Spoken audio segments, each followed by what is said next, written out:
Let me go ahead and update the information here. Give me a second. Hope everyone's doing well. It's been very springy here, and then we had snow all of a sudden, although it didn't accumulate, thankfully.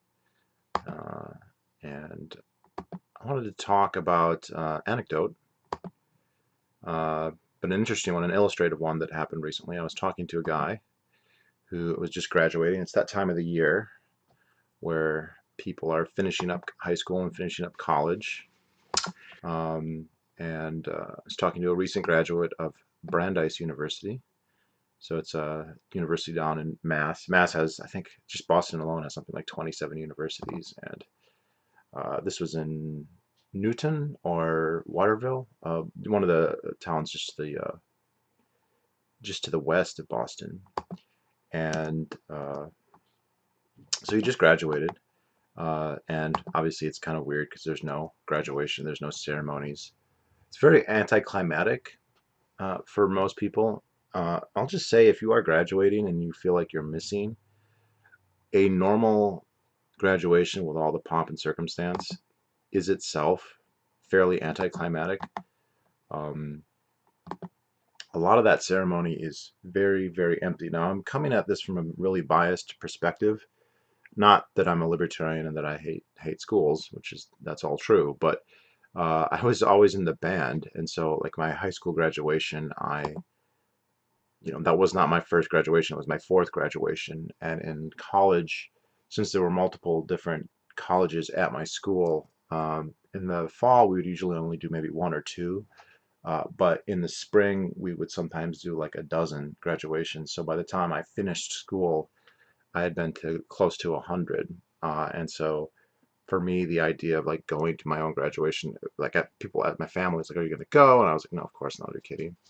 Um, uh, like it's just you get these empty platitudes and these stupid speeches, and it's crowded, and it's the summertime, so it's usually hot, and these dumb speeches. Then you get your diplomas, and diplomas are just not that valuable generally. They do vary some depending on where you go and what the degree is, but they are not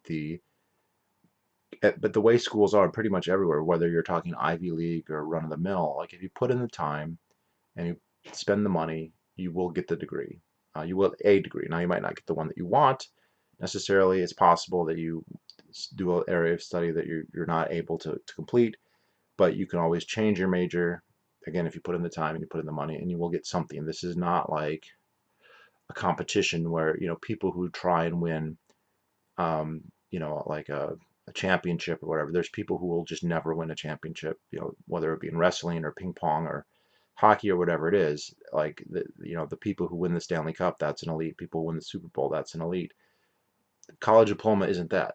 It's if you put in the time, you get it, and that's the whole gold star, that the virtue signaling aspect of education, which I think that's Kaplan's thesis, and it's not just his, there's other people who believe it too. And I think that's accurate. So you get this diploma, you go and you have pictures with your parents and your family and your friends, you hug them goodbye, and then you go out and get ice cream or get some food or whatever, and then it's over. And like you get on with your life, and like this thing that was the be all and end all of your existence since as early as you can remember is over. And you have a little piece of paper that probably cost you a couple tens of thousands of dollars, if not more. And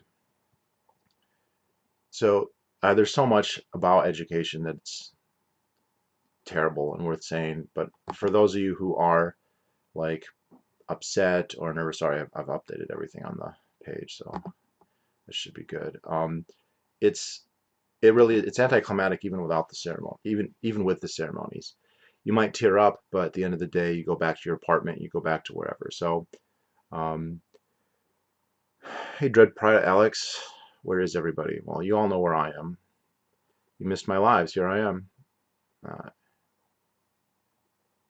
So the story I want to tell here, though, so I was talking to this guy who just graduated from Brandeis, and he wanted to go to graduate school, and he got accepted to Johns Hopkins, and he signed up for a program that was going to start this summer, and it was going to be, he's studying international politics, international relations, and so he was going to go to Italy. The program was $10,000, and it would include going to Bologna, working in Italy, being with the professors there, joining some kind of institute there, and doing a lot of hands-on work. And of course, the money includes like for his room and board, where he's going to be staying, all that kind of stuff. And he was all set. He got accepted to the program and was going to, do it. And then they said, first of all, it's been postponed. Fair enough, because of COVID. They don't know if they can get people to Italy or not. But then they said it's been rescheduled. It's tentative, so it'll still happen. You can still pay, and can still be a member. But then it said it's not going to be in Italy now. It's just going to be online. You're wherever you live. If you live in a dorm in some low rent place in Mass, you won't be in Italy. You won't be taking part in the program. You won't be doing the labs. You won't be doing any of that. You won't have the room and board paid for. You'll have to pay for that wherever you are. But it's still $10,000. It costs the same, but it's demonstrably not. You're getting something that's marketably less valuable, right? I mean, I'll just accept for the sake of argument now that having an online class is not the same as doing it in real life. Now, I would be one to argue that most of the stuff you learn in school isn't very valuable anyway, or even if the stuff is interesting stuff, do you need it for your job? Do you actually need to know it? Are you actually going to remember it? Those are all things. The answers to all those questions need to be yes for it to really justify the price. And the answer to most of those questions is usually no. So, if the answer to one of those questions, if even one of those questions is no, then it's not really worth anything, let alone thousands and thousands of dollars. So, I think this illustrates just a general point here that there is a complete decoupling of the value and what it's worth versus the price. And if you listen to Thaddeus Russell, and this is something I pointed out too, he goes into a little bit more detail. What we have here is an oligopoly, right? There's not a monopoly. There's not just one school. There's actually, something like a couple thousand schools, 4,000 higher education schools in the United States. But there's an accreditation oligopoly. It's not direct in the sense that the federal government says these are the schools that are allowed to operate, but there are regional systems that have accreditation, and they're the only things that can award accreditation, and without them, your degrees are not valid. And then they set rules that set very, very high barriers to entry to becoming an accredited institution. Very often, they allow themselves to approve or disapprove. So even if you wanted to spend millions or billions of dollars, well, probably not billions, but millions of dollars to attempt to create a new school, it's possible that the existing regional association could just say, we're just not accepting. This is similar with hospitals sometimes. Sometimes you cannot build a hospital without the approval of other local hospitals. And then they just don't approve it because they don't want there to be any competition. Same with schools. And Russell makes out the point that like once the newest new school, right, that's a good school, and actually the name of it is actually the new school. The new school is the last college established that would be considered any good, and it was established in 1917, so it's over 100 years old. So this oligopoly means that the supply is relatively fixed, all right, and they can't expand. We can't have more schools and more degrees. We have when people want to start a new school, the easiest way to do it is to find a school that's going bankrupt and just buying it and getting its accreditation. So you find some small college or a religious college that is running out of money, and you just buy that, and then all of a sudden Western Kentucky Bible College becomes some capitalist venture to sell diplomas or whatever. But because there's an inelastic supply, or not perfectly inelastic, but relatively inelastic supply, when demand goes up, the price goes up, and you can't get more supply to bring it down. And demand's going to go up because there's more and more things that require schooling, because there's a giant propaganda machine telling people that they need or must go to school, otherwise they're stupid. And then there's a federal government that will give anybody and everybody as many loans as they want, no matter what, to continue going to school forever.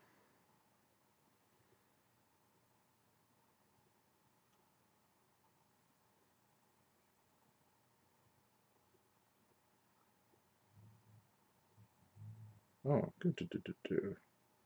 So, um, I think that this is just horribly emblematic, and we're seeing this a lot. Like, people are going to ask, why do we have to pay for a building and for a staff and for administration when we can get as good a thing for 1/10 the price by doing it online? Why are we making people spend 8, 9 hours in school every day, going and spending the time between classes and the getting ready. Like, I mean, when you start a class, the first 10, 15 minutes are completely wasted. The last 10, 15 minutes are completely wasted. Then you're moving between classes.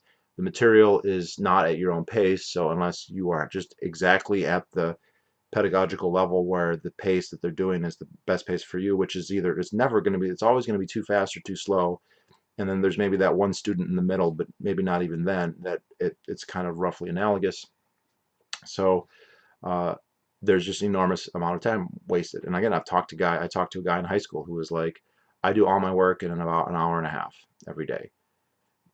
So why the fuck would, and now he's graduating, so it's a moot point, but why would the fuck would he continue to go to school? And why would towns be saddled with the cost? And I've said this before, my local town, when I was in 5th grade, they passed a bond issue. They've been trying to pass a bond issue to build a new high school, and they've been trying seriously for about a decade. You know, there have been recurrent episodes, and they'd always failed. And eventually it did succeed. You know, obviously all the public school teachers voted for it, and they were allowed to leave work to go vote for it, which is something not everyone was permitted to do. They got it to succeed by promising something to everybody. So they told you if you were in band, there'd be a new auditorium and there'd be a new band room. They told you if you were into football, there'd be a new football stadium. They told you if you were into swimming, they would build a swimming pool, which they hadn't had up to that point. They promised anyone who said, well, this would be nice, they said, yeah, yeah, that'll be on there.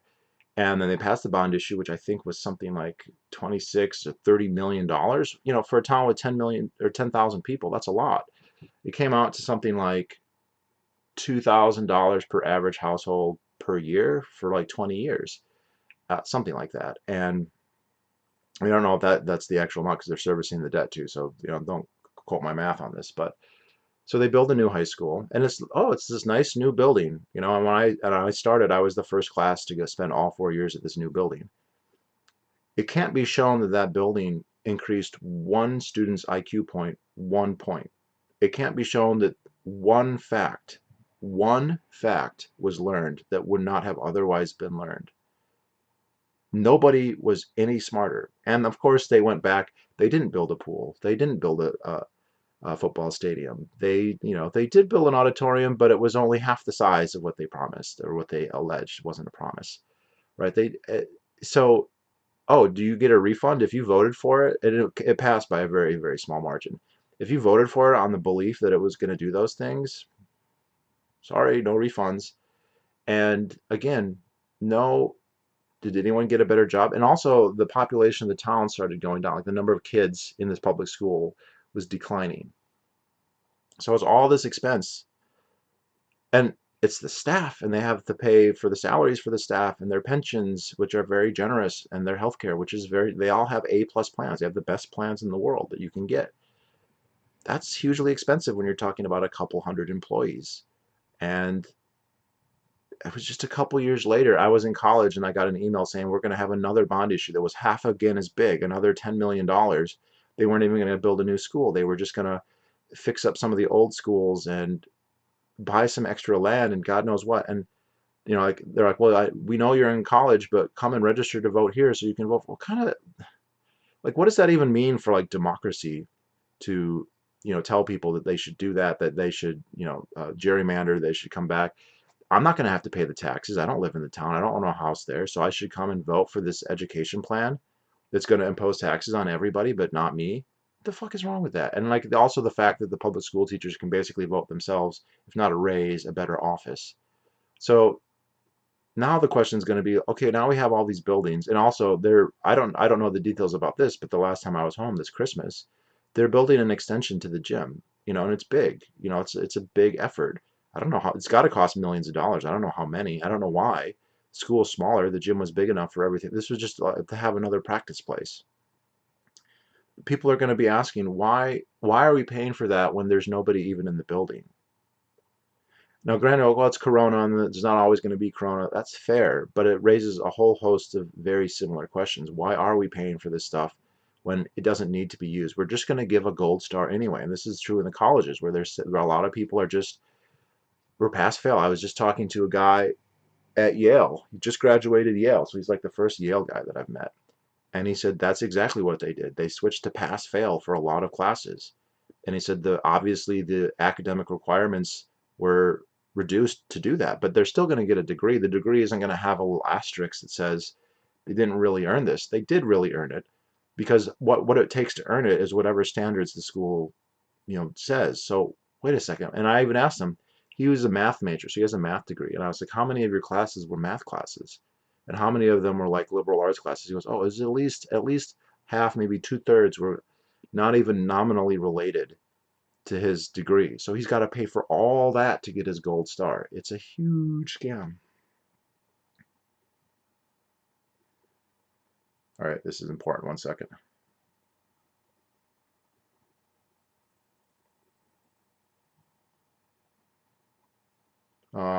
So let's see. Sorry, guys. Let me get to these comments. Holy cow, we're just getting all over the place. Try and keep it to school stuff. If we're gonna be having a debate on like border control, I'm sorry. I was thinking about messaging you and thought I'd check to see if you were online. Well, here I am.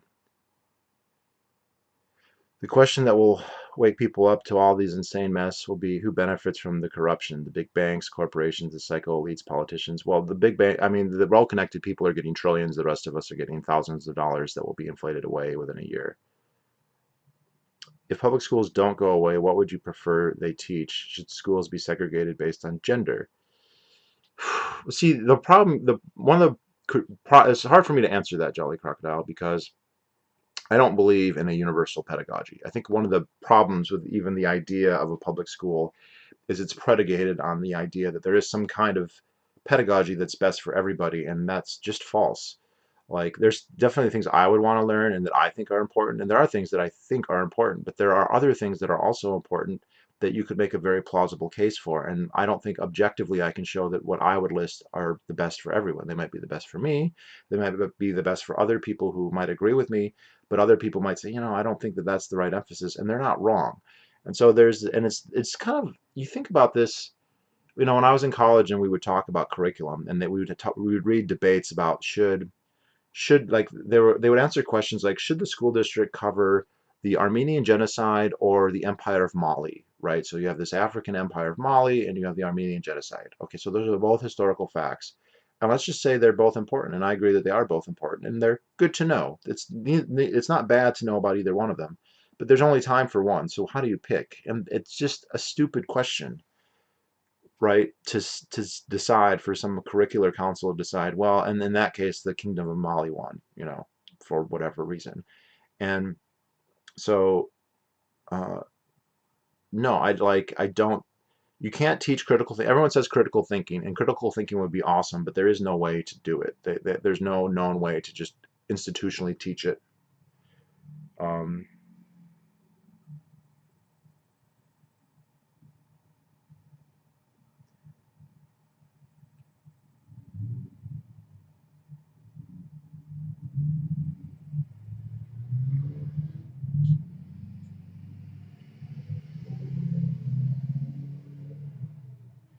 Also, I'm sorry, like, um, we'll get to that in a bit. Let's see. But yeah, so I can't really answer that because I just don't think that there is an answer. And I think that's one of the fallacies that predicates public schools. I think that would be quite interesting because schools tend to be based against boys in general. Well, yeah, so there are schools that are gender specific, or they split them and they have a lot of success. So I think there's an argument that in certain contexts that makes a lot of sense, but not in every context. College will be worthless as things decentralize more in education. Yeah, I think the market value of college degrees, if they weren't getting subsidized by the government, if they weren't mandating licensure and things like that, would be very low. It wouldn't be zero. They'd still exist. Gary North talked about this, and I know he's maybe a controversial figure, but I think he's correct because of the easy availability. There was a time where you didn't have the internet, you didn't have digital. Books were expensive, right? To own a book, like a book was a luxury item for a normal person if you go back to the early 19th century. And so having a place that had 300 books, 1,000 books, like what I have, that would be an impressive feat at some point in American history. And you could have a school based on that, and somebody who had taken the time to learn Latin or know medicine to the extent that they even knew medicine. That was a rare thing, and you would pay for that. And if you could study there, that would be very few people who could obtain that information. So there was a certain amount of value to that. You can still learn things and train things. There's not everything's on the internet, but so much is that the value of what isn't is it's not that much. So um, I think that there would be far less than there currently is. Narth says it's going to end up being like watches. There was a point, everyone needed a watch, and it got to the point where digital technology was cheap enough that it's like, man, do you really want to spend, $100, $200, a lot of money when you can tell time now on your phone? Now, there's still a market for status symbols. You're going to get a Rolex, it's $30,000, so you can show that you're rich. Absolutely, that's still going to be there. So his contention was that we would still have the Rolexes of education. So Harvard, Yale, Dartmouth, MIT, schools like that, they're going to keep, if not all their prestige, they're still going to be prestigious in some sense, and there will be people who are willing to pay to get that, but it won't be as valuable as it currently is.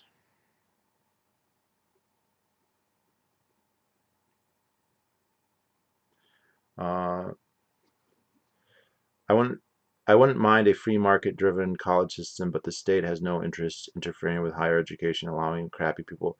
Well, you must amend that. They are interfering currently, right? They're setting up licensure, they're setting up, they're restricting, they're doing regulatory capture, they have enforced oligopoly, and they subsidize it like crazy. So they have a pretty heavy interest in it.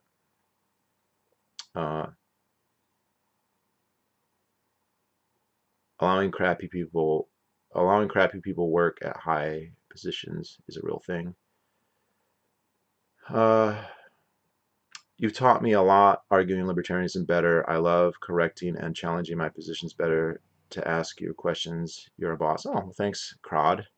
Um, this is what happened here in Greece. It's pretty much what ruined our economy. Can you specify, what ruined the economy? Um, shit, I'm getting way behind. Um, every mayor in every little town in the middle of nowhere would promise new public buildings, universities, schools, and hospitals and others, etc., all on taxpayers' money. The only little private sector was a little business, cafeterias, etc., around the public universities. Yeah, it's very easy for them to be generous with other people's money, and it sounds great because in people's thinking, it sounds like you're getting this stuff for free, like out of the air. Like the way socialists and just even regular people talk about government programs, it sounds like there's this giant syringe coming out of space and injecting prosperity. Like they squeeze it and out comes hospitals and schools. And even if you want to say that they're not very effective schools, or the teachers aren't very good, or the curriculum has problems, it's like, well, it's still a nice new building. Like the high school they built in my town, it looks, it's aesthetic to look at, I guess. I mean, people can debate that. Maybe, and I'm obviously like, I was brainwashed to like it, I guess. But what is that even worth? And they're still paying the bond issue for that. They always will. Everybody, and that's not a free thing. Like everybody pays more. And that means some people on the margins can't afford to pay those taxes, so they don't buy a house, or they have to rent, or they have to move, or they can afford it. But even when they can afford it, that means, well, they're not going to build a patio deck, or they're not going to buy a second vehicle, or they're not going to whatever, sign up for t-ball or hockey. My brother was just telling me that when he was a kid 25 years ago, there were three private hockey. Well, there was a private hockey league, and there were three teams per age group. So the 12-year-olds, three teams. The 13-year-olds, three teams. Now there's only one, and I'm like, well, why? And he's like, it's more expensive. And I'm not going to say this is the simple solution, but like it's just the cost of the government has gone up. Everyone has to pay more, not just for the schools, but for the new fire station and the new police station and the new cruisers and the new this and the new that and the new park. And like, who doesn't love a new park? But it could cost $5 million, $6 million, $300,000, $400,000, and like, what is it even worth? Like we did when I was in Boy Scouts, we there was a park and it was undeveloped. There was just nothing. It was just nothing there. There were some trails that people walked on. But they were just bare trails. And we went and we cleared out the trails and we covered them in wood chips and made them a little bit nicer. Okay, fine. Well, a couple years later, the city came and just added sidewalks and added playgrounds and added all this stuff, and it was fine, but all of it cost, I think that cost like $750,000 or something like that, for so people can walk. It's easier to walk. Like, what is that even worth? Uh, have you read Jason Brennan's book, Cracks in the Ivory Tower? I have not. This name sounds familiar. I'll check it out, though. Cracks in the Ivory Tower. What's the point of having FAFSA when clearly the state can't fund itself properly? The government is so stupid in managing funds, it needs more excuses to print more money into oblivion. I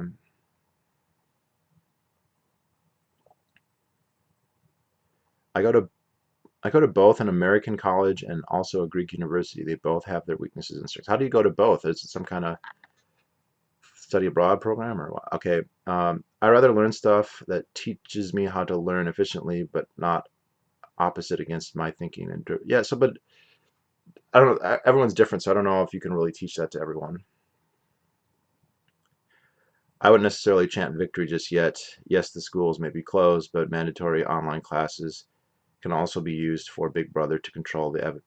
Well, that's very true, and I'm not Zerpax. My idea here isn't like this is it. Public schools have ended. I wish that was true, but I am not that stupid. But what I do think is going to happen is many people who previously were not thinking about this are, and many people are going to reach the conclusion, even if everybody doesn't, that this is a monumental waste of resources and it should be questioned. We're spending, we're investing so much time and so much in opportunity costs and so much in tax money and so much in wasted time for what amounts to a gold star. You know, if the stuff can be delivered, if you can get your gold star online for 1/10 the price, isn't that a conversation then worth having? And I think that people are going to start having that conversation more than they otherwise would. Now, not everyone, sure, plenty of people.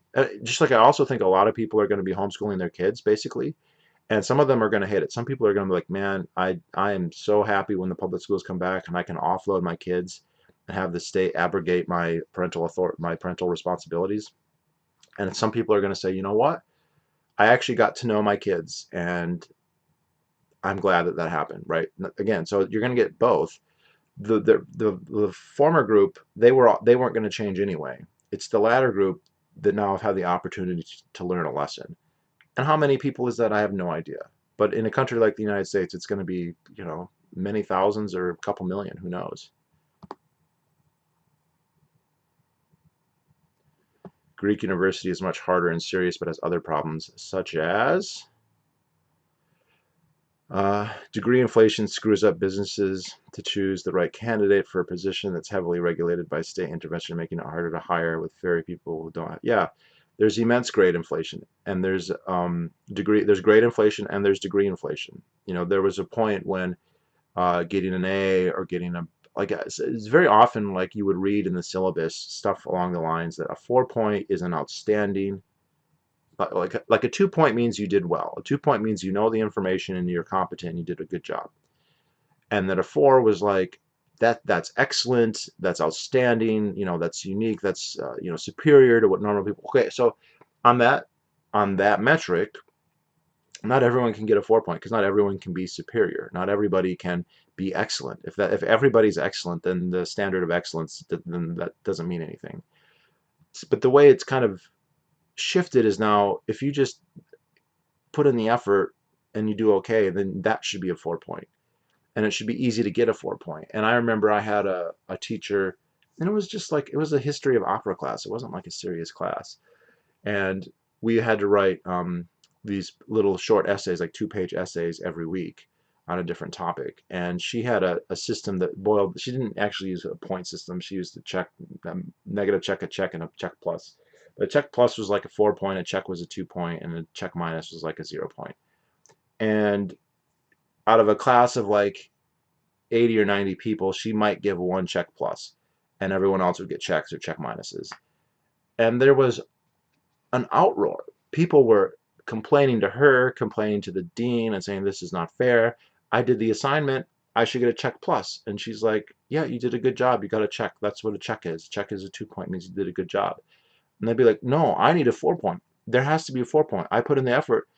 And she's like, a check plus is excellent. You did a good job. You get a check. You didn't do excellent. and that happens so much. And I'm sure, maybe she was stubborn, or she's got tenure, so she doesn't have to change, but she doesn't want to have to fucking deal with this all the time. So, she's going to probably change at some point, or get replaced by somebody else down the line, or they'll have repeated meetings. Again, they can't really stop her. As Thaddeus Russell says, the idea, like the amount of autonomy that they're granted by the teachers unions is so ridiculous that if you come in and start telling them you can't teach this way or that way, that's like the most sacrosanct thing that you can attack, apparently. But yeah, there's massive. So getting a 4 doesn't mean anything. Like the people in my high school who got the highest GPA, they weren't the smartest kids, they weren't the most scholarly, they weren't the most accomplished, but they would just take the easiest classes, guaranteed 4 just so they could have that. And like this kind of sad is like that's what people kind of care about.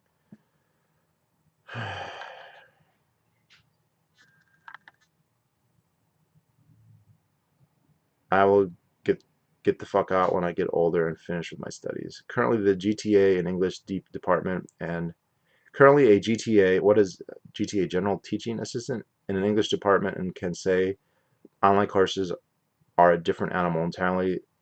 I think they're probably close to worthless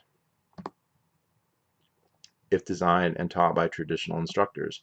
Who knows when it comes to a new markets and innovations, Khan, but so this is not really the point of my argument. You may be right. Like I fully appreciate the idea that it's possible that an online course could be inferior to an in-class course, but how much inferior and how much cheaper? So let's say it's only half as good for a given class. Okay, it's half as good, but what if it's 100 times cheaper? And also good, how good does it need to be? Like how good does it how good do your grades need to be in English to get a degree? This is kind of subjective, right? Whatever the grades, and I'm not imputing you, but whatever metric you pick, let's say I think that people should have this level of expertise when it comes to English. Okay, fair. Someone else could come and say, why are you, that's too easy. The expertise should be twice as good. And you can even couch this as you are letting the students get away with inferiority, and you want them, you want to have an excellent college experience. So the amount of mastery that you're demanding, or the amount of information that you're demanding is not good enough by half. What are you going to say? There's no objective. Or they could come and say you are demanding too much, and it should only be half as much. You should only know half the Shakespeare's plays, not all of them, or whatever it is. So there isn't a correct answer to that. And so the schools are basically imposing what is ultimately an arbitrary standard that they can chop, and they're including a ton, and I'm sure you know this, a ton of classes that are not directly related, and that's very nebulous. Saying, well, you need a general education. They don't remember it. They're not going to need it. If they're not interested, it's a waste of time.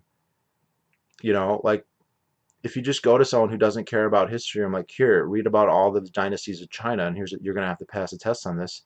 Even if they learn it to pass the test, they're going to forget almost all of it. They don't give a shit. So what was the point of that? So like I acknowledge that an online class may not be as good, and it depends on the class. I think some classes there'll be almost nothing lost, and some classes it will be a lot. Like if you're doing a lab or something like that, it could make a big difference. But again, why does it matter? Oh, you took a class that was a lab and you got this grade. Now you took a class that was online and you got this grade. But who cares? Like can you do the job or not? And the fact that you took a class rather than online class doesn't have that much of a connection to that, I have to say. I'm going to say that the state has no business interfering with the market-driven college system, practically speaking, but that would threaten their interest in sustaining political control of power. Yeah, there's no question. I mean, I ask these people all the time. When you say like that the government spends money to influence how people think, and that's why there's this intuitive like, no. The public schools are just there to provide they're just there to provide information that people need. And it's like, think about this. Do they have any, like, let's say some researchers at Harvard, some pedagogues, like the best of the best. They have a conference of all the best teachers, educators in America, and they all get together and they said, we've done it. We've figured out. We've done some research. We tried it, and we tried it in lab conditions, and we have a curriculum. And if you if you do this in 1 year, you can take just about anyone. You could take, 85% of the population in 1 year.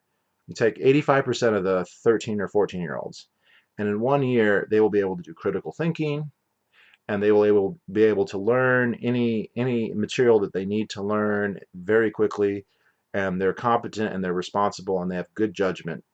And I'm not saying this exists. I don't think that there is such a thing. But let's say that these eggheads at Harvard came up with that, and it was real. Like it basically delivered.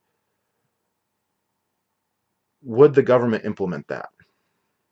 And the answer is obviously no. I can name at least a couple reasons. Number one is like that would mean that most public school teachers would lose their jobs, right? If you can get that at 14, why do you need them to stay longer? That's already achieved, right? If there was a way, the 12-year curriculum, if that could be compressed and get done in 6 years through, the hooked on phonics of education, would they do that? And the answer is obviously no. They would never do that. The other thing is that if you could teach people to critically think and to solve their own problems and to be competent and to be independent, which to me sounds like that would be a wonderful pedagogy if you could do that, how much do they need the government? If the government is there because people need it to fix their problems, but if they can fix their own problems, they don't need the government. And if they have critical thinking, geez, how much easier or harder is it to like convince them to do stupid shit, to manipulate them, to use demagoguery, to use lies, to use rational ignorance if they're able to critically think. So would the government ever do that? Hell no. Absolutely not. No, they would. No, they wouldn't. That would be suicidal for them. So they'll never do that.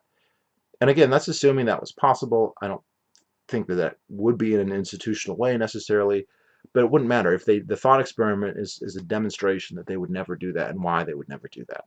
And we know that's not even the case. When they were pushing public schools back in the second half of the 19th century, it wasn't that we just need to teach people skills and we just want to help poor people who their parents are fucked up and this will give orphans a chance. That's a really good argument for welfare schools. That's not a good argument for compulsory schooling of everybody. Why do you have compulsory schooling for people who are competent, who are literate, who are fine, whose families are okay, and who have no apparent need for it? Because you want to control what they think. That's the whole point. And they said so. Now, what reasons for controlling it? They didn't always agree. Sometimes it was religious. Initially they just didn't like Catholics, and like, well, look at all these Catholics. They're learning popery at the schools. That's terrible. We need to teach them to be good, Anglicans or Protestants or whatever else. And then later it's like, oh, these immigrants, they're not good Americans. We're going to teach them to be good citizens, whatever that means. Or, you have the NGOs who spend a lot of time and effort to influence the curriculum. Like, look, people need to be smart enough to read instructions and to work in a factory, but they really don't need to be smart enough to question it or to think on their own or become their own entrepreneurs. And in fact, that's a whole good point, because if they weren't in school, they'd be out doing their own thing, and some portion of them, not all obviously, but some portion of them would out becoming little capitalists. They'd be getting experience in the market, they'd be working jobs, they'd be doing side hustles.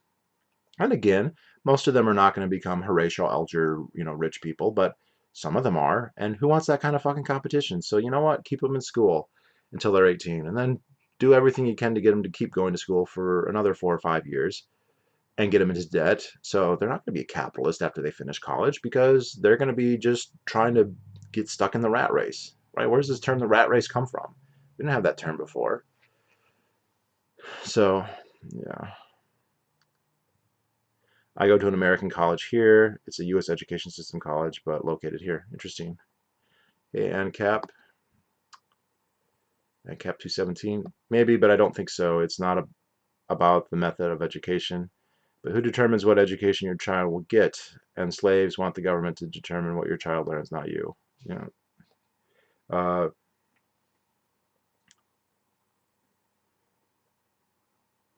listen to Kaplan on Murphy yet? No, I haven't. Sorry. I was trying to remember. I was like, who was I supposed to listen to? And I couldn't remember. I'll get there though. Brian Kaplan on Bob Murphy. Oh, that reminds me. So I'm starting to get spam, very low level spam about the podcast. It's I'm not sure I believe this, but I got an email saying that it started to show up on the rankings of political podcasts, but like in Russia. So it's very small at this point, but if you like the podcast, go ahead and leave a review or a comment. I uploaded a new episode a couple hours ago today, so there's about an hour-long one there on democratic capitalism. And if you do like that podcast, I do encourage you to share it and also to leave a review. That apparently helps. There were reviews on there I didn't even know about. I'm not checking it very often, so I've been doing it for like 4 or 5 months now, and I never even checked. But there are actually some reviews, and I think that helps. So if you give it ratings and reviews, that's really good. There's a link in the description if you want to check it out. Again, that's all free. I'm not hawking anything. There's no paywall. You just go ahead and check it out if you like it. And if you know anyone else who would like it, share it because I do want people to listen. So but I will check out Kaplan and Murphy. Um, Grades don't define how smart you are. Absolutely.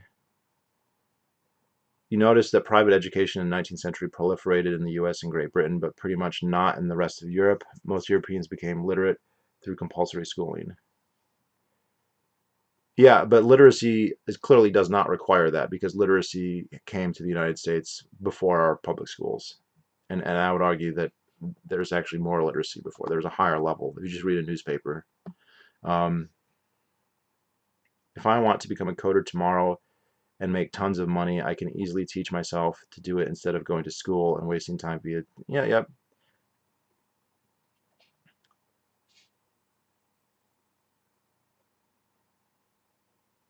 A lot of overachievers took harder AP classes, but were not critical thinkers. Yeah, this is a real interesting phenomenon. There's this whole class of people. I've heard them called midwits. I don't know if that's the perfect name. There's a lot of people who are smart enough to study and to learn material for a test.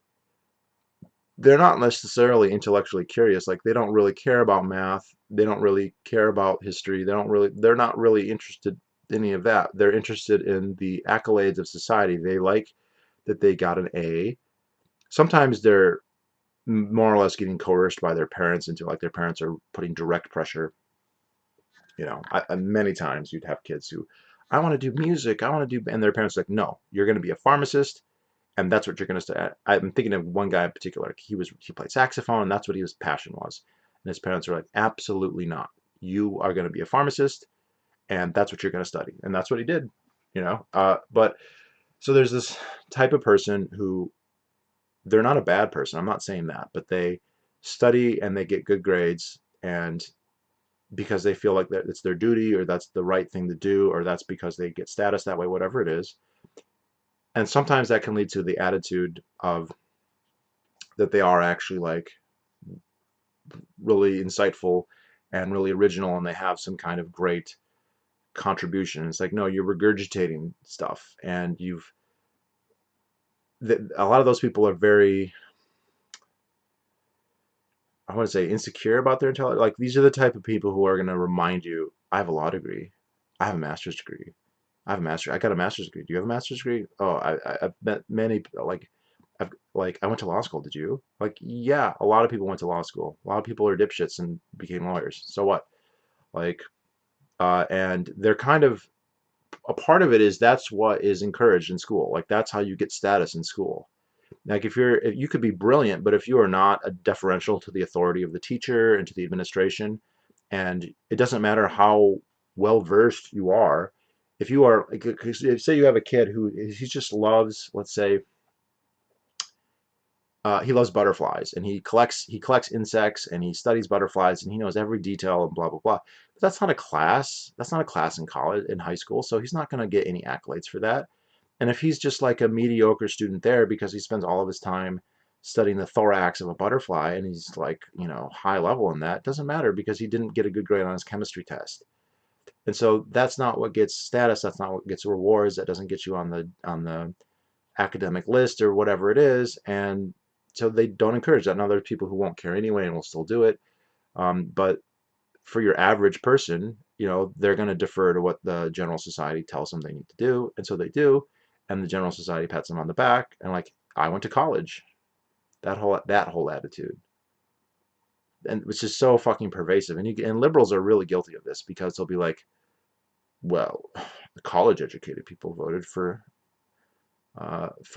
Hillary, as if, so the fuck what? That's also interesting too, because then they'll be like, Are you saying that people who didn't go to college shouldn't vote? Like maybe all the black people who didn't went to college should not vote because they didn't go to college? Oh yeah, shut the fuck up. It's just this really stupid elitism. Um, do you know anything about India's economy under Great Britain's rule? So I know a little bit of the history and I know some about the economy, but I have to admit that I don't know a ton. I mean, we're talking about what basically became the East India Company basically took over the country, but not like directly necessarily. That a lot of that was alliance system, so they would find local potentates and then rule through them through the various rajas and whatnot. And slowly they kind of morphed into more of a state, and then they went bankrupt, and the British government just took it over, I think, in the 1850s. And uh, it was, I mean, I don't know the details there and how you want to characterize it. It started in the mercantilist period, and I think it was characterized that for most of the time because they started to heavily like push the creation of opium so they could ship that to China. That wasn't the only thing, and people can overestimate that, I think, but no, I'm not an expert. I should learn more. I've got a couple books on it, but as you can see, I'm like way behind on all that.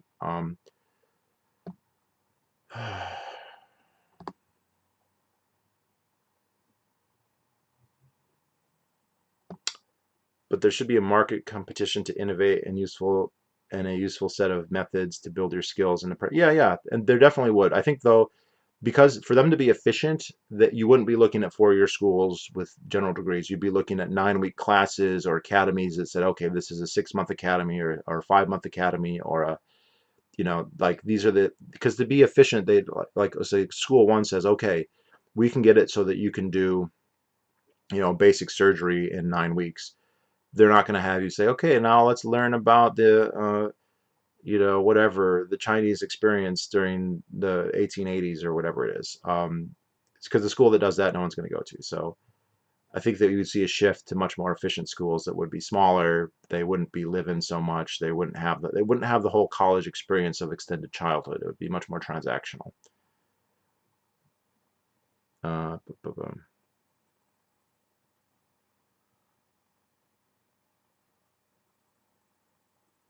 I just watched Mishima, A Life in Four Chapters. Mishima was a gay nationalist fiction writer obsessed with bodybuilding. There's 10-second communal shower scene. Reminded me of you. Okay, well, there you go. Glad.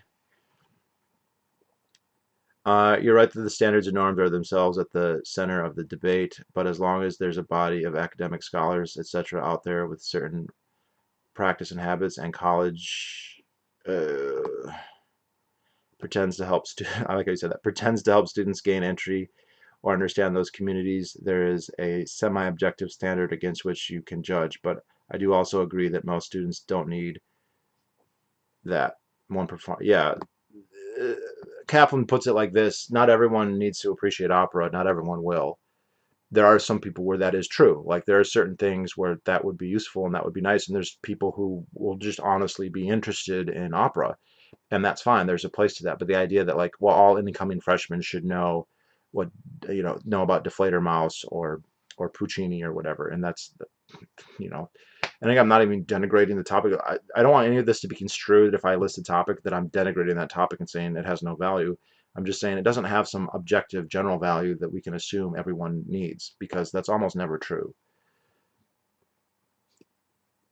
Uh, bu- bu- bu-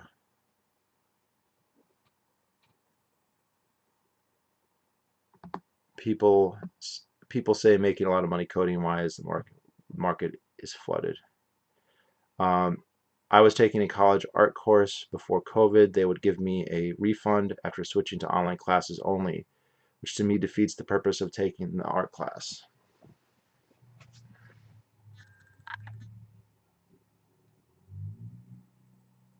Ooh, I just got added on Snapchat. Ooh.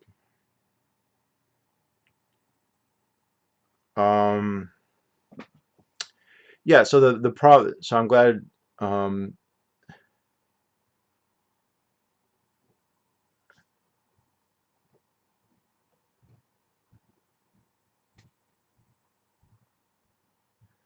they do, and coding is becoming more decentralized with every day creating more jobs. Yeah. what's eventually going to happen is they'll set up a law that says you can't code unless you get a coding license, and then you'll have to go to college. That's like what that's what's happened to many other industries, right? That's happened in the medical industry. And how would that serve anyone? That's obviously just there for established coders. That would help established coders, and that would help the schools. That wouldn't help anybody else. It wouldn't help anyone who wanted to be a coder. It wouldn't help anyone who wanted to hire a coder.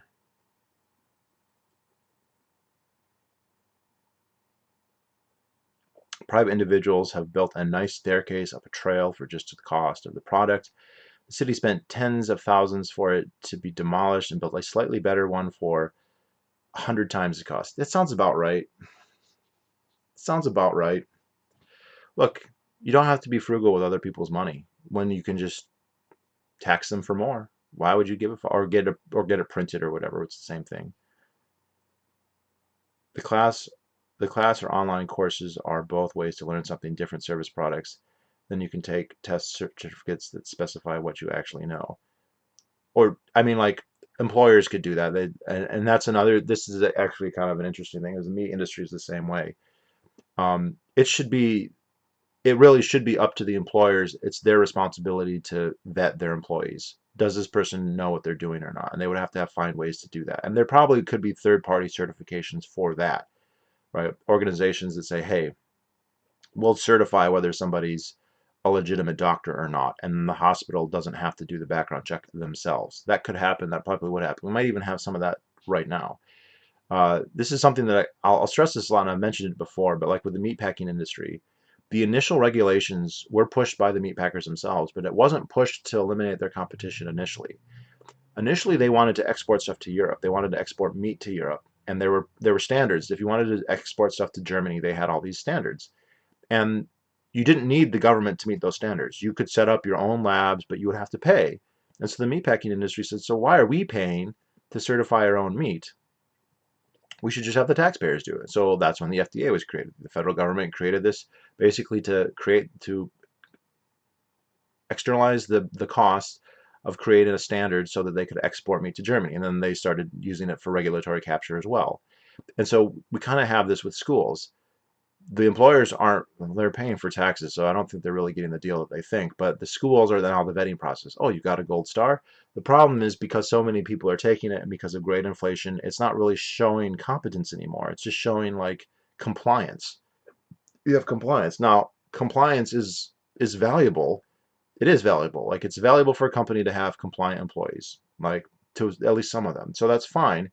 But maybe we can establish, you can get your gold star after high school instead of after college, or really after you're 13 or 14. Uh,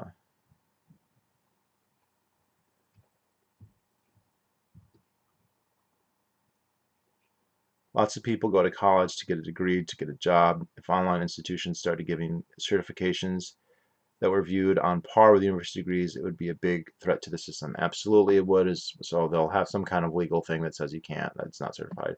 The question is, for some disciplines, why aren't there already? What's holding them back? Well, they do exist for some things, but good. I think you'd have to look at each individual one, though. What's your favorite book on the history of compulsory schooling? Huh. I have to say I learned a lot just from watching John Taylor Gatto interviews. Um, the history of compulsory schooling. Measuring Up is a good one. Or is that what it's called? That's about like standardized testing, making the grade or measuring up, something like that. Compulsory Education in the Community of Scholars is pretty good. That's more of a left-wing perspective on homeschooling. The Secret History of American Education. And I'm assuming Kaplan's book is great, but I haven't actually read it, Against Education. Um, AKA every member of Mensa. Hey, no, I have subscribers who are in Mensa, so we can't be. I can't be too mean about them. Yeah, he's in Mensa and he works at Walmart, but he is a cool guy. Uh, duh, duh, duh, duh. Where are we? If a Democrat with a similar personality to Trump became president, how much do you think such a president would get under the right skin relative to how? Oh, that's a good question. Uh, Not as much because I think that liberals have much thinner skins, so it's easier to get under than Republicans. Yeah, Clinton was kind of like that. No, Clinton was a way worse rapist, but he was way more like savvy on the podium. Uh, Online methods of EDU is for compartmentalizing of information. The lab studio is dying because it costs is inflated and serves to connect information together. This is not the desire of the state. No, it's not. They want to have control. And it's not just that, they want to please who supports them. They want to be on the good side of the literati, and so they have to subsidize them. You always have subsets of the society that are more invested in the state than others, right? They try and pretend like they help everybody, and that's a big part of public schools is that they're perpetuating the idea that they're beneficial for everybody and everybody needs them. And sometimes it can get kind of crazy where they're saying they provide you with everything, North Korea style. But there's certainly groups that benefit more than others, and that's necessary. They need people who support them, and the academia is a huge part of that. Uh, did you know that elites like Thomas Malthus feared the Americans would misuse their literacy because the government books like Thomas Paine's Rights of Man was so popular? I've never heard that, but what doesn't surprise me. Like people, I mean, there's the famous quote from David Rockefeller's autobiography where he said that he called like regular people helpless people yielding themselves to our molding hands. There's a big belief among many people that they really do know what's best for everybody. It's not ever going to be malicious. They think that, hey, we really know what's best for everybody, and here we go. You're just a bunch of stupid plebs. You're not as sophisticated as I am, and lots of people actually believe this. You don't have to be David Rockefeller. You know, that valedictorian at your high school who went on to the local community college and then graduated and now lives at their parents' house in their basement, because they won't get a real job, they very, very likely feel that way as well. They have a will to power and they think that they support a system that they imagine projecting their own preferences onto everyone. They think the state is going to implement their policies. It doesn't, but just the fact that they imagine that it could is enough for them to support it very often. Yeah, I think I've heard that in the US, you used to be able to become an engineer without a college degree and a long time ago, but now you need a degree and a license, etc. Yeah, and it used to be medical schools used to be cheaper and more common.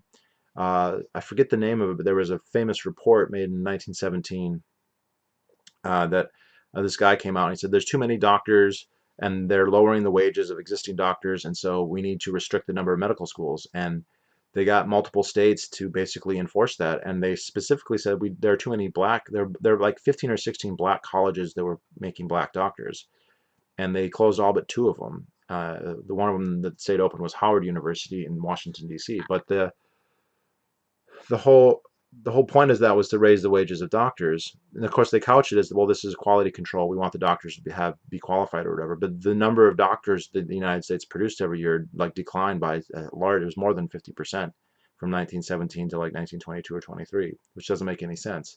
So like that was the whole point. And you can always say this is for quality control. We're not restricting competition because we want to hurt consumers and help existing producers. We're doing it because we want the consumers to have a high quality product. But but again, we could just turn this on its head and be like, the existing system isn't good enough. Some of the doctors who graduate are not competent enough, and they're not as competent as they should be. So instead of medical school taking, 5 years and this many thousands of dollars, it should take 15 years and triple as much, and that would produce even more competent doctors. Now there'd only be 10% as many, and they would have to be you'd be paying because there's so many fewer and because they need so much more but we could just, this logic goes on and on and on and on. I'm seeing people about COVID who are saying like allowing anybody to die is too much, and it's like, would you say that about the flu? Would you say that about people drowning in swimming pools? Like, fuck. uh, I want to say that I am leaving now, but that I've been listening to you for years, and it was a pleasure to interact, even if so briefly. Keep it up. Thanks, GMCK Night Zero. Have a good night, and thank you for commenting. If you're still here and listening, I appreciate it. Uh, If John McCain had been nominated in 2000 instead of George W. Bush, how do you think the election would have gone? Probably, I think it probably would have been about the same. I don't know that Bush had any advantage over McCain, and McCain might have even been more popular. So, wow, I want the name of that medical report about the doctors. Yeah, I looked it up. There's a Wikipedia article. I think it's called the Fitchner article or the Fitchner paper. Not. Let's see. Let me look. Let's see if I can find it. If someone else finds it, post it there. But I'll look right now. Uh, Fitchner.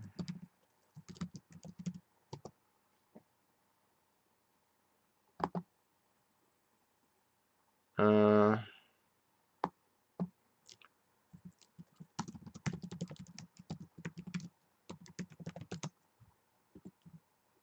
it might have been 1910. What the fuck? Fincher. The Flexner report. Yeah, Flexner report. Flexner is a book-length landmark report on medical education in the United States and Canada, written by Abraham Flexner and published in 1910 under the aegis of the Carnegie Foundation. There we go. NGO, one of the most important. Many aspects of the present-day American medical profession stem from the Flexner report and its aftermath.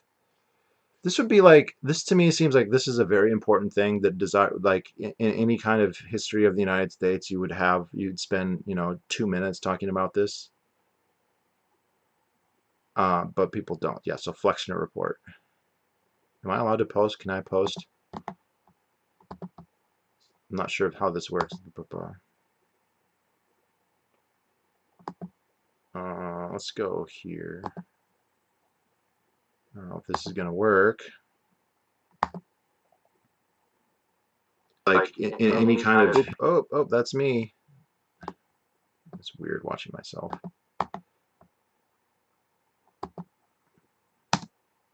There we go. See if that works.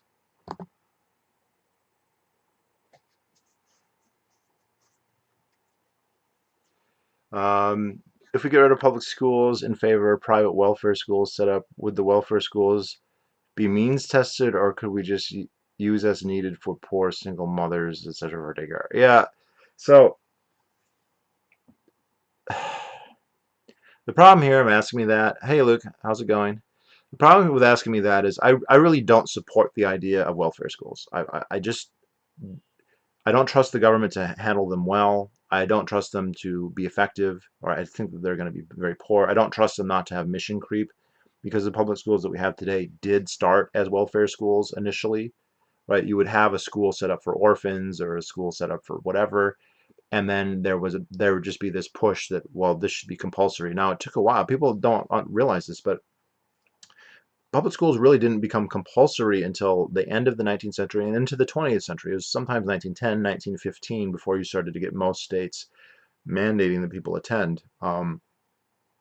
And so I'm not really for welfare schools. The point that I bring up, though, is that the arguments that people use in favor of compulsory public education, those arguments don't really work. They're a good argument. That's not a good argument, but that's like an art. It's an art, because they'll say, well, what about poor people? What about, because there's an understanding, I think, that most people, if they're from middle class or upper class or even upper lower class, would there's enough that's cheap enough, it's able that people can get some kind of education. They don't need the school. There's nothing magic about the provision of education that only the state can provide it. It's not like, the military, where it's like, oh, there's no real way this could be provided. It's not a public good. It's excludable.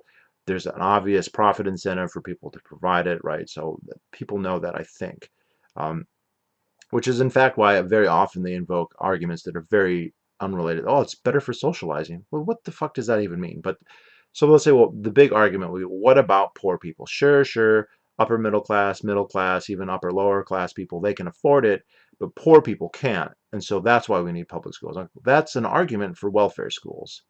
That's not an argument for everybody being compulsory forced to go. So that's the only reason I bring it up. I don't bring it up because I really favor them, because I don't.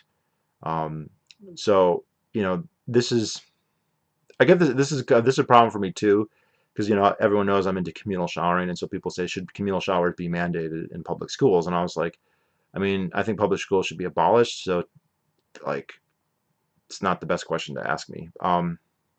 But yeah, they should be means to like. I think that the government is providing welfare. It should be means tested. You should prove that you need it. Like you shouldn't just say, "Hey, I want this." I don't think that would be true for any kind of handout. Should have that kind of requirement. Still reading about China now that their major current event has all that deep reading paid off.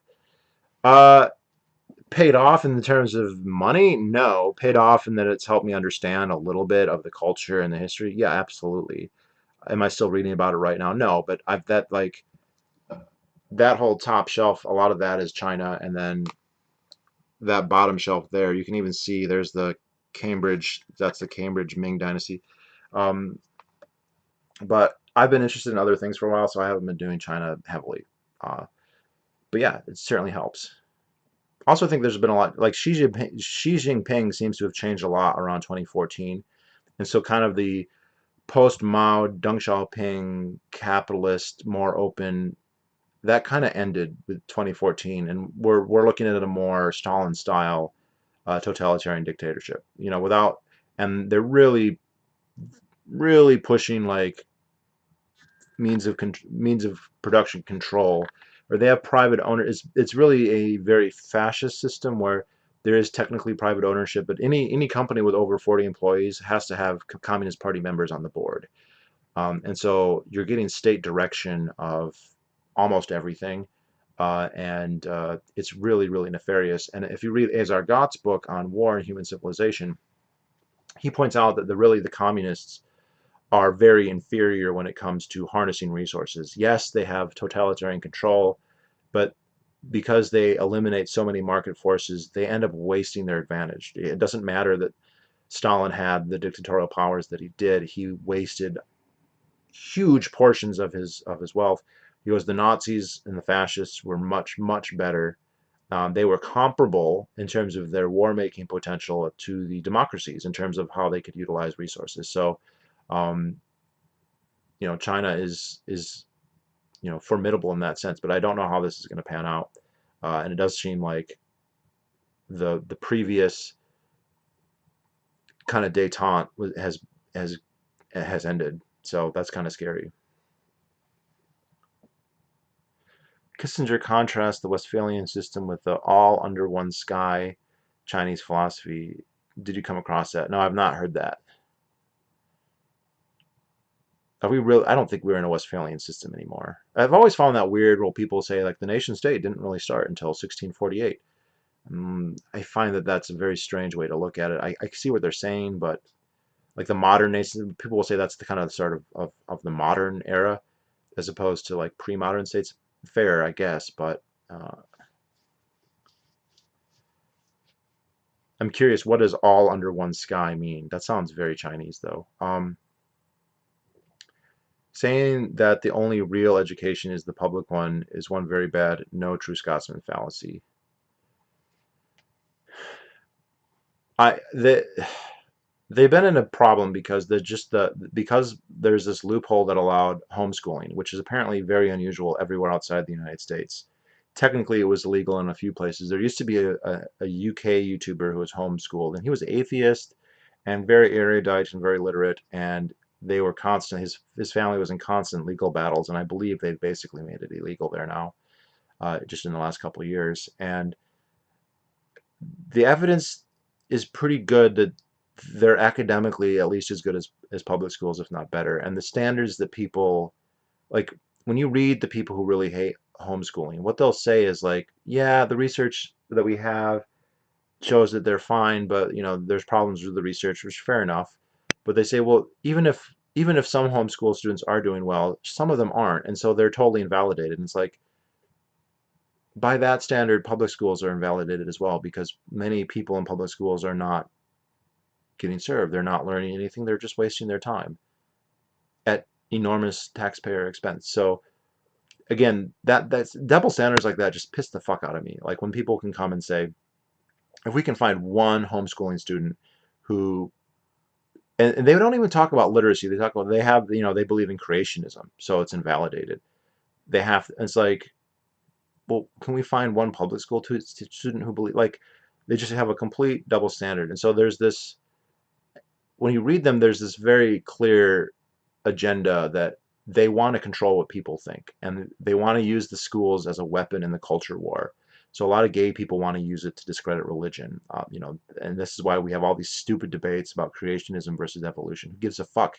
You don't need to know that for anything. And again, I'm not saying that as a creationist. I'm definitely not. I find creationism hilarious and funny, right? Like for shits and giggles, I would go and read Answers in Genesis just because I thought it was hilarious.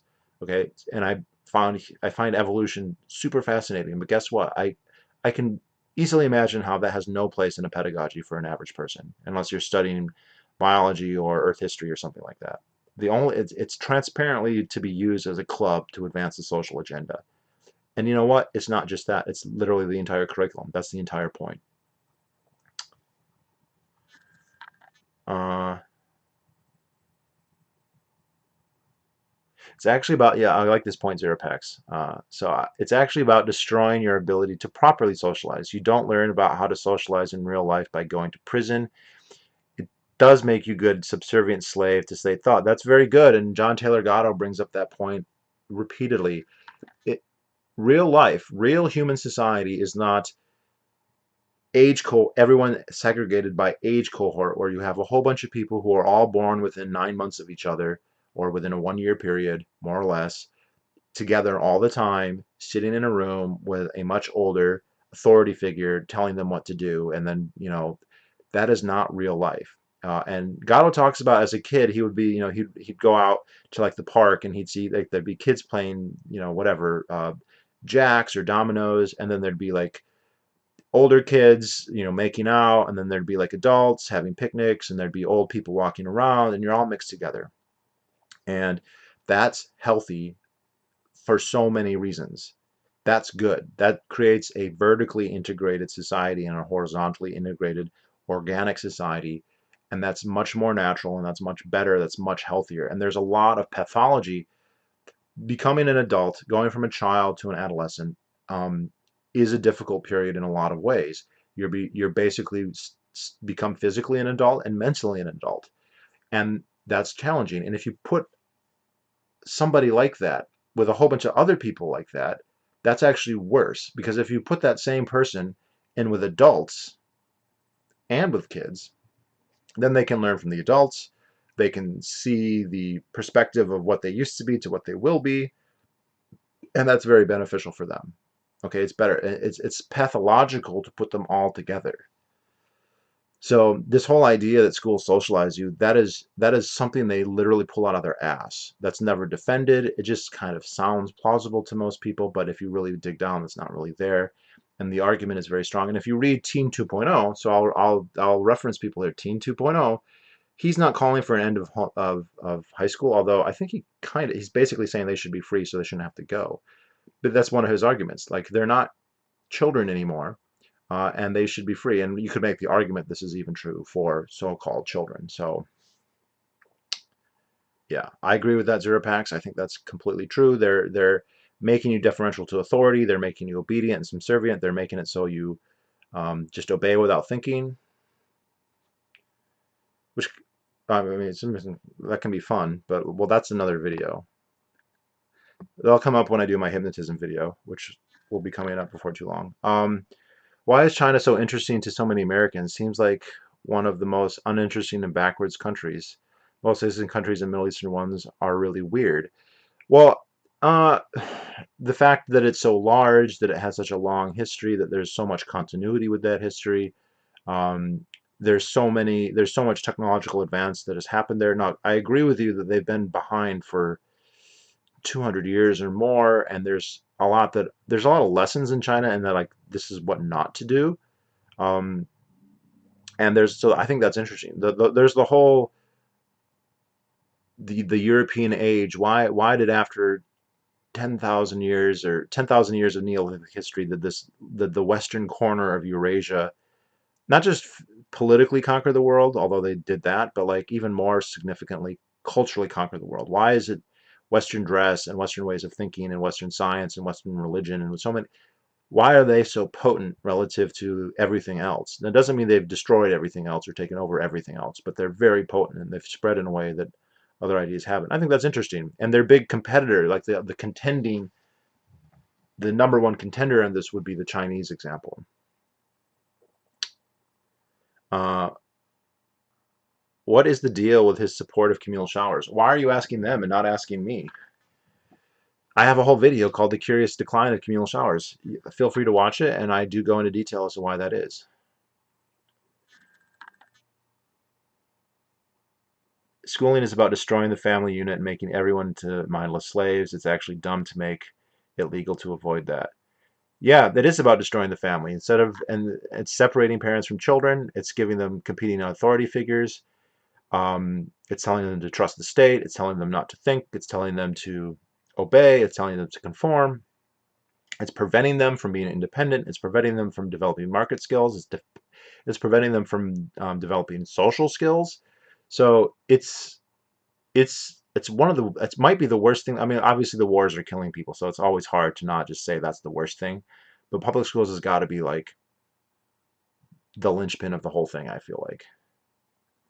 Have you seen the movie Richard Jewell? No, I've heard it's libertarian, but I haven't seen it. And Eastwood is not like a classical libertarian, but he's described himself as that a little bit, and I think he does have some anti-government tendencies. But I have not seen it, but I think I will. I do want to check it out. If I remember correctly, all under the sky, Tianjia is politics is a way of viewing the world order as being all organized under one emperor in China. Well, that sounds very dynastic, but it would not surprise me if the communists still saw that way. It's amazing to what degree. There's actually a funny meme of Xi Jinping dressed up like the Emperor Kangxi from the Qing Dynasty, and it says like "Party like it's 1729" or something like that. So they, it's fascinating because you had Mao seems to have been more revolutionary. Like I look, Mao's like he probably wins the worst person in history, him or Stalin. But he had the Cultural Revolution, and there was this everything from the dynastic China is stupid and is wrong, and that was all a mistake, and we want to obliterate that from our thinking. And also there was a lot of Westernization. There's quotes of Mao saying stuff like, "Yeah, we invented fireworks, but like it was the it was the English who showed up with giant cannons and took over, it started our century of shame. So like there's obviously something the Europeans are obviously capable in a way that we aren't and we should emulate. But I think that the revolutionary period is over and now we just have this uh, single party rule and now really single person rule. And uh, he rulers want to draw on continuity of the past. So you see somebody like Putin, he doesn't talk ill of the communists really. He'll maybe criticize them, but like this is part of the great history of Russia. And they will also talk like about the czars. They don't just say all the horrible elite czars. They're like, no, they were great Russians or whatever. And I think the Chinese are doing the same, where they have the communist history is very short. It's very short. It goes, as a unified state that's ruling China, it only goes back to 1949 to October. And China has a much longer history than that. So if they want to extend their legitimacy, they're going to have to draw on they won't draw on the nationalist history because there's still a nationalist competitor to that. So the contributions of the nationalists to modern China are completely omitted, which is unfair, especially if you're talking about the war with Japan. The nationalists are the ones who fought the Japanese. The communists did very little in that regard. The communists were fighting the nationalists during that, or hiding. Um, and look, I'm not saying that as a fan of Chiang. Chiang was a horrible leader, but they were the ones who fought the Japanese, not the communists, to a large extent. But uh, so they are going to draw on this dynastic history, which is so rich and so long. And so, yeah, that would make perfect sense. And they still have a lot of Confucian philosophy and filial piety is super strong in China. They haven't adopted Marxist views on that. Um, so basically, instead of seeing nation states, there's one emperor, and every person, every tribe, every nation, etc., has some kind of relationship to the emperor. Comparisons of Americans versus Japanese education. The Japanese have mixed age classes, and older students help teach younger students, considering teaching is the best way to learn. Both benefit. Well, I agree with the mixing. I don't know if it needs to be that formal, but to my understanding, very shoddy though, China is the center of the world. Yeah, it's the idea. It's the Middle Kingdom, uh, and then there's this idea of the mandate of heaven. This is what I was hoping with coronavirus, because the idea is, as long as the emperor is doing a good job, China will prosper. And if there's ever some kind of natural disaster, a flood, a famine, something like that, a blight, that or a pandemic, that this is an indication that there is a loss of the mandate of heaven. And this might explain why they did so much to try and cover up the outbreak here, because that's what people in China are very likely to think. Wait a second, is this because the communists have mismanaged things? Which I think it's, in my opinion, they have. So they covered it up, and then when they tried to uncover it up, they blamed it on the Americans or the Italians, and then also made it out like Xi Jinping was like the magic ruler who fixed everything. Japan is probably the only cool Asian country, but I think they committed some horrible crimes during World War II. What are you talking about? The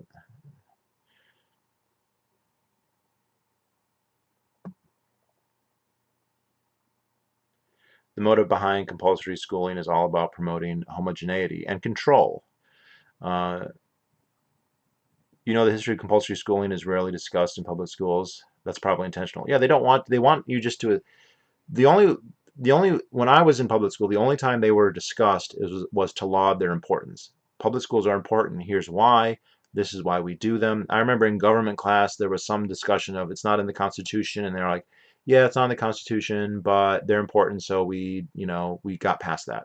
We kind of just ignore that and whatever. So the and to that, it's like, yeah, of course they're not gonna bring up a critical examination. You're not gonna know that many people opposed making public schools mandatory, right? It wasn't like when they passed these laws, even the people in the government, right, the government representatives, it wasn't like they all voted yes. And you can go back and find people who are head of like the Department of Education in various states saying, yeah, we don't need this for everybody. This is just for welfare. We don't want to come and tell parents that they have to send their kids. There are people in government, even who work for the public schools, who would say stuff like that, right? And when they would vote on it, it wouldn't be unanimous, and sometimes the votes would be defeated and then eventually redone. So like there's this kind of editing of history, this omission that there was even debate here when there clearly was. So there's no debate and there's no argument. It's just like by common acclamation, this just happened. It's just like leaving the gold standard or anything else. There were people who thought that was a bad idea then. There's people who thought that was a bad idea now, but it's not even a footnote in history because the president did it, so it's fine. Um, I think a lot of people think all of Japan is like Tokyo. It isn't.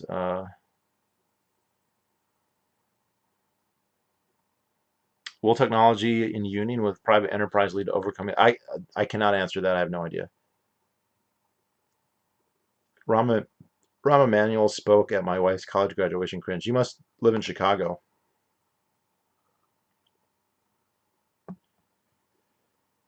From what I've read about Clint Eastwood, he's pretty libertarian leaning, except when it comes on gun control. I don't know about gun control, but on like war, he's pretty bad. World War II and just about every war since then was entirely a product of compulsory schooling, though. So you can safely blame schooling for everything, but really the true problem is democracy. Well, Zurapax, I have a multi-episode podcast about democracy. So if you're interested in that, you'll see that I'm going through that systematically. I think at this point it's probably about 4 or 5 hours long. I'm going to continue to work on that because it's going to take forever. But I agree with you.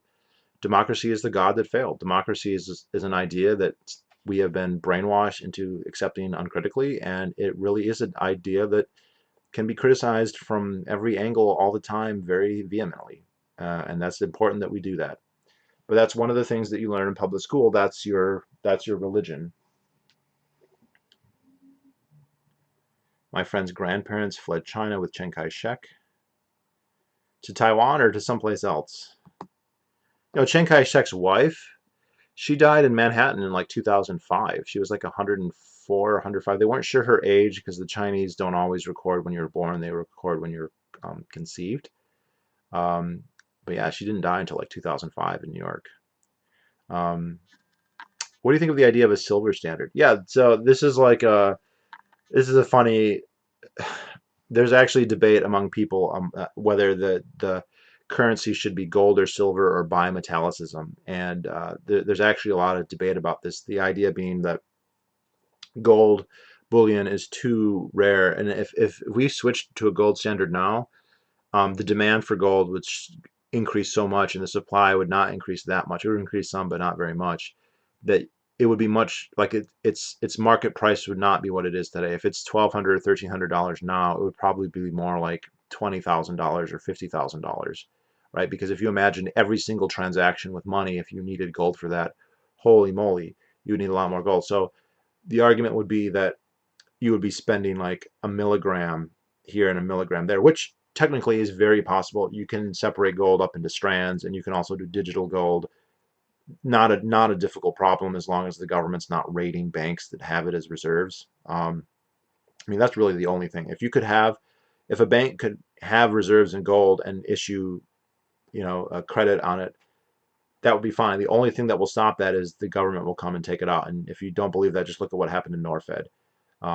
And that's the reason why that doesn't work. That's why we've had to turn to the more questionable, let's just say that, digital currencies. Not to rehash that entire debate, but we know that gold and silver works. Cryptocurrencies are very interesting and they might work, but I feel like they're almost like a substitute in the sense that like we can't have the gold that we want because if you had a bank, the feds would just come and steal it. Okay, so so there's a debate that like silver would be more practical in a lot of senses. So my take on this is that uh, I think bimetallicism would happen, and that the only real problem with bimetallicism is that they fixed the rates, that they fixed the amount of a dollar was the U.S. Constitution fixed it.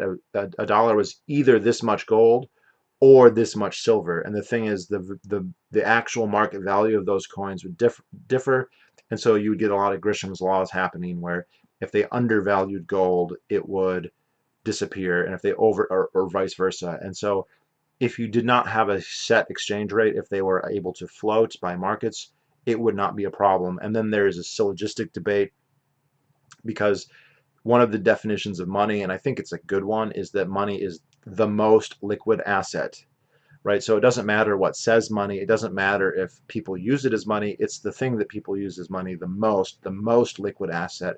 That's money. And so you can't, and that by that definition, you can only have one. But okay, so gold is money and silver's not, but silver is very liquid and people use it like money. It's just not technically money because it's not the only. So at that point, that becomes a semantic argument, not a practical argument. So the idea that you can only use gold, obviously free markets, you can use whatever you want.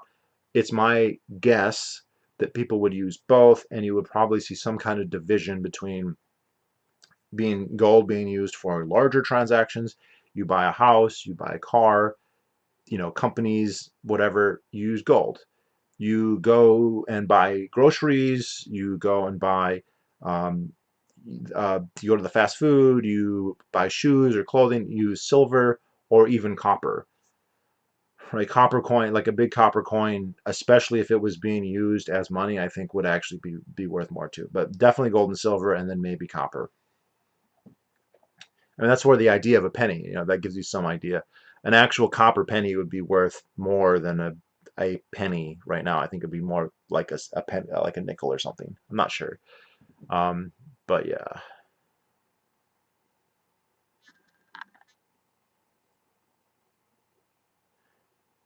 Speaking of leaving the gold standard, Bitcoin halving was today. It's the third or fourth halving.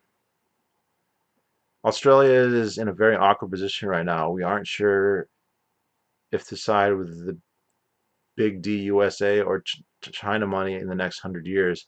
Demographically, we are close to China. White men loving the Asian girls. Okay. Um, I think they all fled to Taiwan literally, and then his grandparents immigrated to the U.S. in the 1950s. It sounds about right. Um, I noticed at a Coinstar kiosk that you can support supposedly buy Bitcoin there. Yeah, they're out there. Uh, there should be no legal tender. Let everyone choose whatever they want to use for exchange or barter. If there must be a state, it doesn't matter a whole lot. What it accepts is payment on taxes as long as there's no capital gains tax that taxes you on fake income that is actually inflation. Yeah, no, the one thing I like with the libertarians, like there should be a gold standard. I disagree. I think in free banking, people should be free.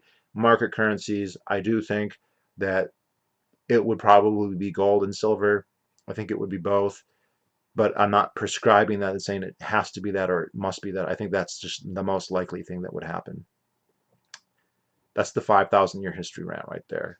Um, I just love the people who are like, there isn't enough gold. I'm like, fuck. Oh my fucking God. Gold is also cheaper to store. Yeah, because you don't like that's a good point. This would be so we don't need anarcho-capitalism for this to happen. We would just need the government to not steal it.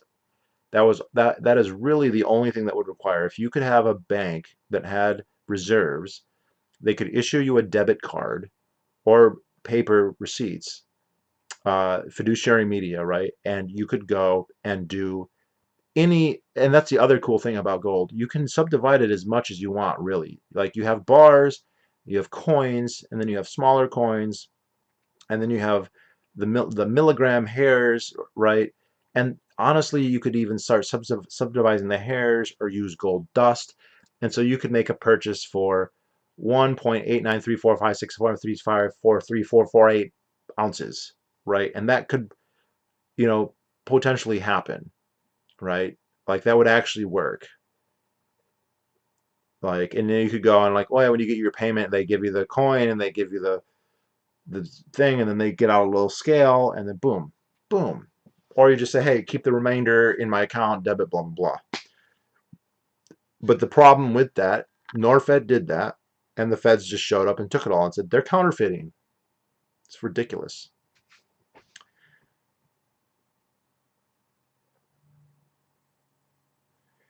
Inside of today's halving block, there was a message. New York Times, 2 3 rejected Fed's plan far exceeds 2008 rescue. A nod to Satoshi's Genesis block message. 2.2 cents for a copper penny. There you go. Yeah, they say it costs over a penny for them to make a penny. Have you ever seen Money Masters?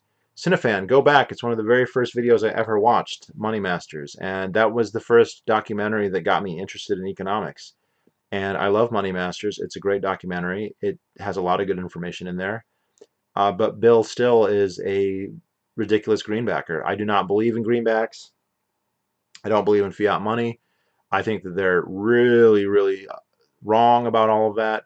But there's a lot of good history there, and I do recommend people watch that documentary. But I did make a whole video about Bill Still and the Money Masters. Uh, if an OKC bombing conspiracy movie were to be made, who would you rather have directed, Oliver Stone or Clint Eastwood? Oh, Clint Eastwood for sure. Oliver Stone is just ridiculous. I'm going to bed. Length. Have a good night. Thanks, Glenn. Have a good night. Thanks for watching. Kind of feel like beating a dead horse by now, but just to reiterate everything I've been saying since back in the day, cryptos are not sound money. They're arguably even worse than fiat. Zero Packs, I remember you saying all that stuff. I remember you posting on my videos. You know, that's lots of people agree with you, and I'm not saying I disagree with you. In fact, as I pointed out there, I think crypto is very interesting, but I also feel like they're trying to find a technological substitute for the real thing, which would be gold and silver. That's what it seems like to me. Um, which is not to say, not to denigrate it as not having any value or whatever, but that does seem like the attempt. Is it better to risk your money being stolen or have to worry about because you have cryptos, meaning you have nothing worth stealing once the bubble pops, or that it could just get deleted by an EMP or who knows what else, whatever else. Isn't there only one swimming pool's volume of gold in the world? If we ever ran out of gold, its price would increase and other market monies would simply become real. I think I've heard it's like one or two Olympic-sized pools that's been mined that's on the surface of the earth. Now there's actually a lot more in the core. I've heard estimates that they think there's enough gold in the core to coat the surface knee deep, but we're probably never going to get, we're going to get stuff from asteroids first. And there's asteroids that have like 100 times that amount. Um, so the thing is, the amount of money is neutral in terms of economics. Uh, Whatever the stock is, if it's let's say it's 500 tons, there's 500 metric tons of gold. I think it's more than that. It's a couple thousand actually, but whatever. A thousand, let's say 1,000 tons of gold, and then there's a certain demand for money. Well, then you just divide it up, and that's it. And the thing is, you don't. I think a lot of people have this idea that money is like an account, and that for every good there must be a dollar bill of its equivalent value laying around. So if your house is $100,000 and there's 10 houses on your block, then there's got to be $1 million laying around, and there's also got to be the money for the road and for every piece of furniture. And so people like that, when people say there's not enough gold, that's kind of what they're imagining, but that's wrong. That's not what we use money for. We use money as a medium of exchange and transactions. It's got velocity, it changes hands, it goes back and forth, and based on how much people are using it, that's how much it's going to be worth, supply and demand. So there is the argument that if it's a small enough quantity, because hypothetically you could just do, even if we had 1 ounce of gold, well, how many atoms are in an ounce of gold? You can divide that hundreds of quadrillions of ways, at least hypothetically. So practically speaking, that wouldn't be something you could hold. So um, yeah, that's the argument. But hypothetically, you could divide out an ounce for the entire world to use. Uh, But I think the other way, it's almost like if everybody had like a 1 ounce coin, something like that would be like what it's actually worth. So no, I think that this is not a big problem. It's not a problem at all, actually. Uh, Looks like there's a big push towards UBI. Yeah, this COVID has really kind of pushed that ahead, and we've got a temporary one as it is right now with this COVID stuff. Speaking of Oliver Stone, have you seen this movie Snowden? I've seen parts of it. Almost nobody I know agrees with me on crypto, actually. Well, Zerbex, a lot of people made money on crypto, myself included. So, it's hard. It's very, I don't want to discount. It's an amazing achievement, and I'm not saying I totally disagree. I'm hedging here, by the way. I'm completely hedging. But I do feel like they only went there because they could not practically go to gold because the government will fucking steal it.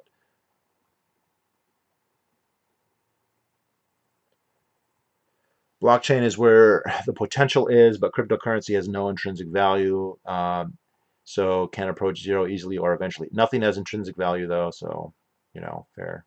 Um, the thing is, gold has non-monetary uses though, so even if we're not using gold as money, we can still use it on silverware or in electronics or whatever else. And Bitcoin, the blockchain stuff, it does have other uses, but that's the main use right there. So.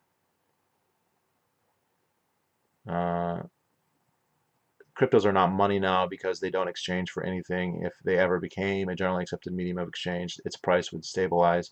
No bubbles, no volatility. Yeah, I agree with that. You're wrong. Go to PorkFest, and people do buy stuff with it. But you're correct. The if the economy switched to using Bitcoin, the demand for Bitcoins would skyrocket, the supply wouldn't really increase, and so the purchasing power of each Bitcoin would go through the roof, and we'd be looking at multi-million-dollar Bitcoins probably per one. No, it'd be more than that. It'd be like probably billions of dollars per Bitcoin. Uh, and then yes, I agree it would stabilize because at that price level, little changes aren't going to make a difference. It could stabilize, I agree, but hard money would outcompete it on the free market. You guys, let's have a free market in money and let's see what's happened. I'm all for that. Like we can debate this forever, but I feel like that's the ultimate test, and I would love to see that test happen. By the way, we wouldn't need anarcho-capitalism for that either. We would just need the government to say it's legal to compete. Like if they just said you can do this and we won't stop you, it doesn't matter if they abolish the state or not. We could do it. So that would be an awesome test to have, and I've got both, so I'm ready for it to go either way. Um,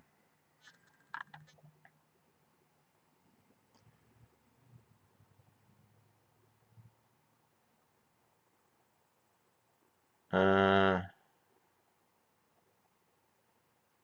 if you lose your USB key, yep, yep, yep.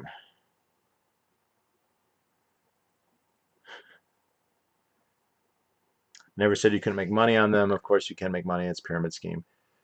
I think you're selling it short by calling it a pyramid scheme, but you bring up good points, and I'm not saying you're wrong. Look, I've always had a problem too with the technical aspect of Bitcoin. I've been to lectures, I've seen people talk about it, I've read about it. I don't know enough to be like, this is what it is, but it does seem like it is difficult because you have to have, an internet connection, you have to have a way to store it, and like those things are readily available now, but they're also somewhat fragile in a way that having gold is not. You can bury your gold and it will still be there.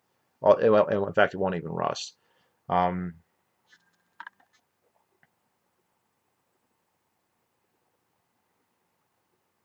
if humans didn't give gold any money, it wouldn't be worth anything. Yeah, there is no intrinsic value. It's all subjective.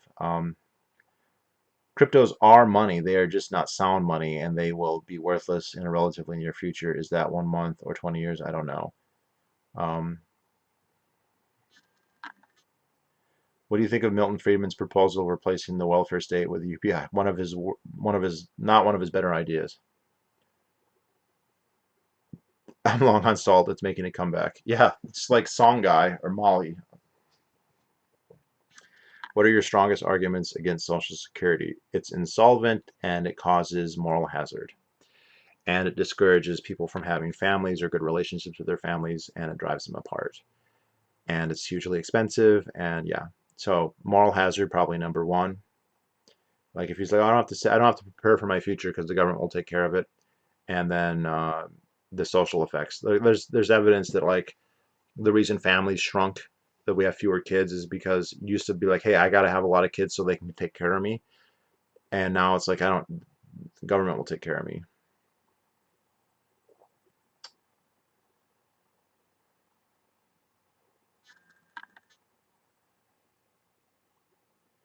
It's not about the technical problems.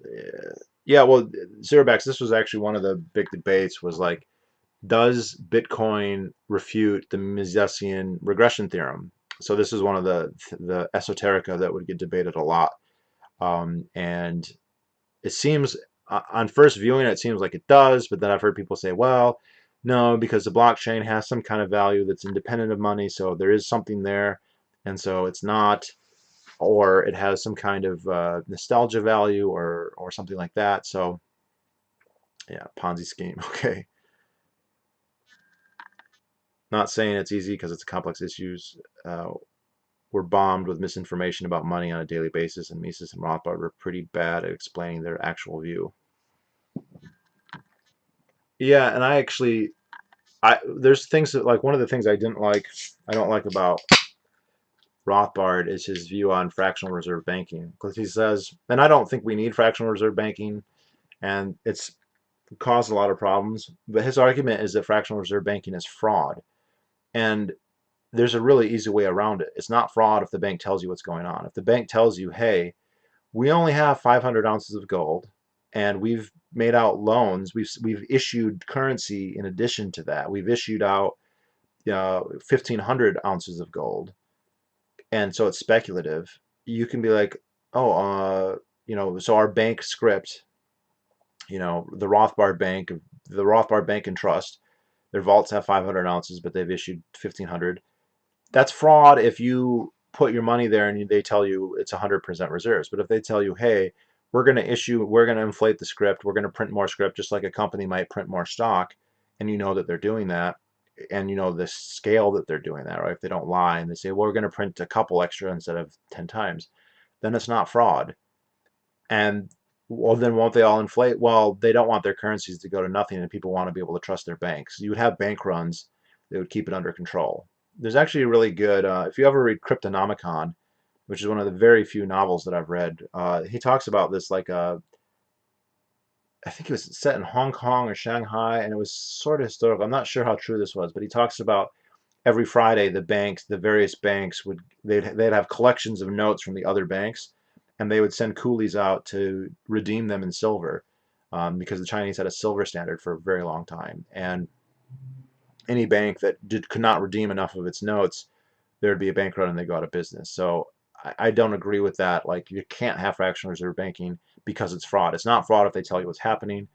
And banks should be able to fractionally reserve if they want, and customers should be free to not go there or not accept them, right? You could definitely have businesses saying, oh, these are notes from the Rothbard Bank and Trust. Well, we happen to know that they have triple the notes that they have species. So, yes, you can buy your clothing here, but we're going to charge you 3 times as much or whatever. And in the 19th century, you actually got this because banks had different reputations. And so people knew that, hey, this bank is trustworthy, and they would expect it. It would be, its script would be accepted at spot. You would just, hey, this says it's $1, it's $1. But if you were from a shady bank, they'd be like, yeah, I'll take it, but I'll take it at 50%.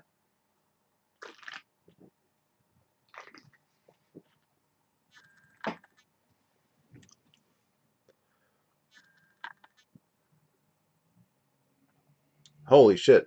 We're on Rothbard banking and it's all over the place.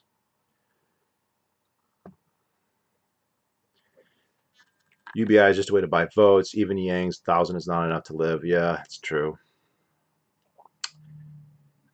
Shouldn't we say crypto is not money because it's not a generally accepted medium of exchange? Its value comes from speculation, not from exchange value. Well, this is semantic at this point because you could say, like I said, one definition of money, it's the most liquid thing.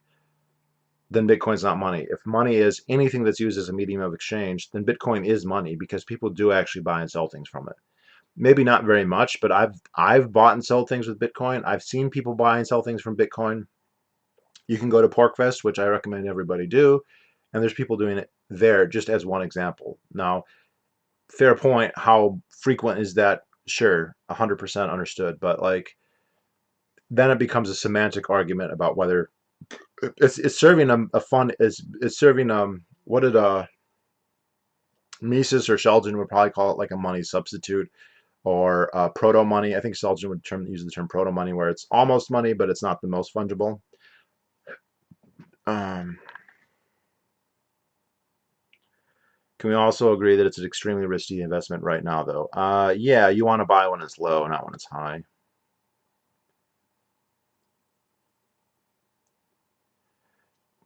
But don't all the current mining computers require electrical grids subsidized by the government? Not all. Many of them are using that, but that doesn't mean they require it. There's a big leap there. And Cat 212. It's true that the ones in China are subsidized by the state. It's not true that that's necessarily the case. There are some that aren't. I mine Bitcoin without being subsidized by the state, so it's definitely possible. Um, is it true Rothbard was pro-torture? That I don't know. I kind of doubt it, but I can't say for sure it's not true. Uh, Blockchain is not the actual cryptos, though, and also blockchain is worth anything if the cryptos are worthless. Um, I think part of what makes modern fractional reserve banking like fraud is telling the public that the FDIC will definitely cover everyone's deposits. And yes, Nosman, I'm not saying that what we currently have isn't fraud. It is fraud because they're misleading people about what's going on. If they were honest about it, then it wouldn't be fraud. They're just not honest about it. And there's an extreme moral hazard because you can't have a bank run to keep them honest. They'll get bailed out by the FDIC. Years ago, there was this very cute, very smart guy named David Kreutzmann.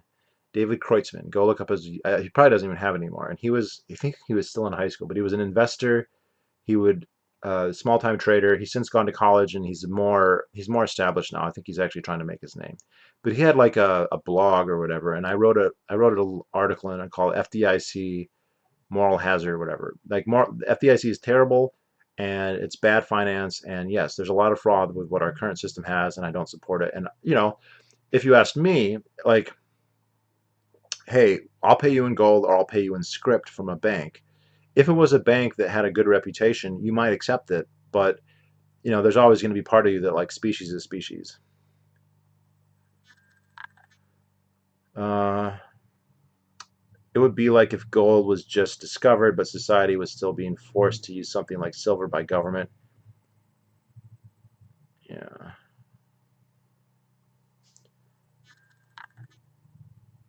Offer somebody one Bitcoin and a cup of coffee and see what happens. But zero packs, you would take that. You would take the Bitcoin.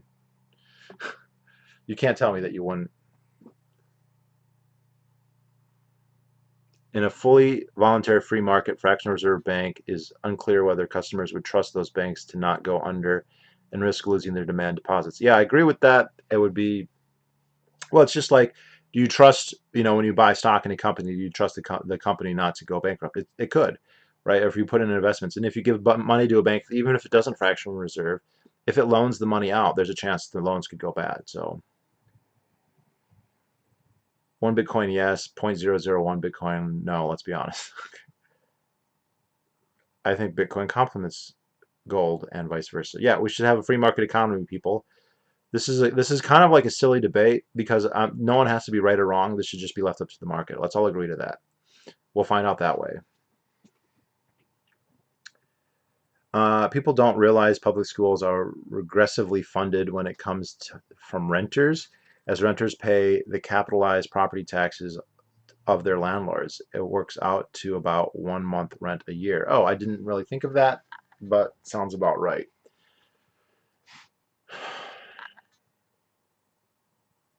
They're also, and on top of that, the opportunity costs are worse. So if you're rich, and you're wealthy, your kid doesn't need to work. It might be good for them to work anyway, and it might be smart that they have a job. But if they spend all day their teenage years in school, it's not a huge deal. But if you are poor, if your family's poor, the fact that your two or three teenage kids are stuck at school and not working at the family business or doing a side hustle, that could make a difference whether there's enough food on the table or not. It's on the margins, right? So that's a big deal. I think people are very blasé about that. And people are like, well, you shouldn't be poor, but well, they are poor, and the only way they're going to get out of poverty is work. People say that the only way they're going to get out of poverty is school, and it's like, no.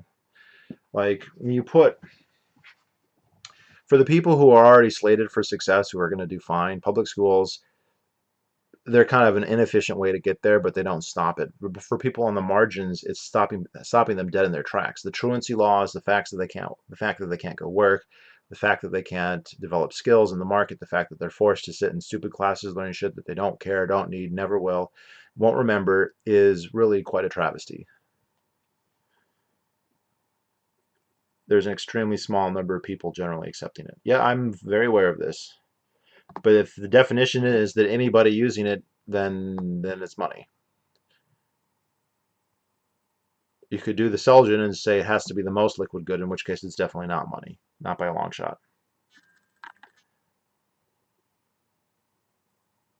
I liked Porkfest. Too bad. I'll skip it this year. I wanted to go to more of the alt-right expo. Really? Come on. Of course I would take the Bitcoin. What I was saying is that the cryptos are money. It's just not sound money. Bank is such an abused term.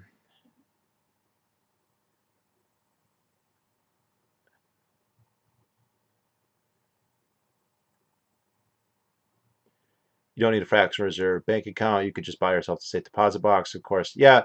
And actually, I remember reading in Rothbard, he talks about like the idea that you can just store your money for free. Like keeping your money safe is a service that you should pay for. Um, and that might be the argument why you allow them to loan out some of your money, because there's a chance the interest could pay for the storage value. So like there's some wiggle room there that is legitimate. Um, You can't assume the risk wouldn't be addressed by rating agencies with underwriters or unwriters in a free market. The very fact that you yourself see the risk means that others in the market do too. Underwriters. Okay. People who don't send their kids to public schools can't opt out of paying taxes to them too. Yeah, and this is fucking weird because like when I would argue with this in college or online, and people would be against homeschooling and against private schooling, and you'd say, but they are paying for the public schools just as much as everybody else, and by not having their kids there, they're lowering the number. Like you're increasing the teacher to student ratio, which I thought was a good thing. Why don't we want smaller class size? Like all the same people who were bitch and bitch and bitch about class size being too big will then be like, We need to force everybody to go, including the people who are paying for it but not going, which doesn't make any sense. Which show and like if there's no argument there that this is going to make the education better for anybody. It's just that they want to control what the homeschool people think and what the private school people think too. Now, because of regulations, the private schools are not nearly as independent as maybe we would like. They basically have to implement government policy, but in a more efficient way.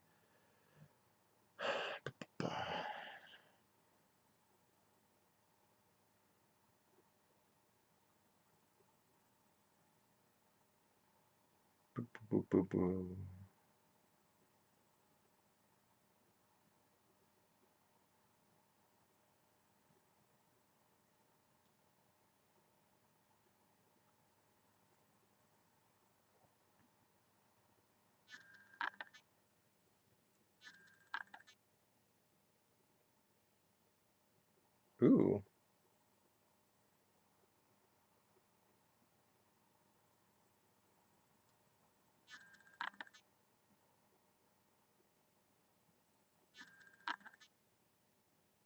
What time is it there right now? It is 11:10 p.m.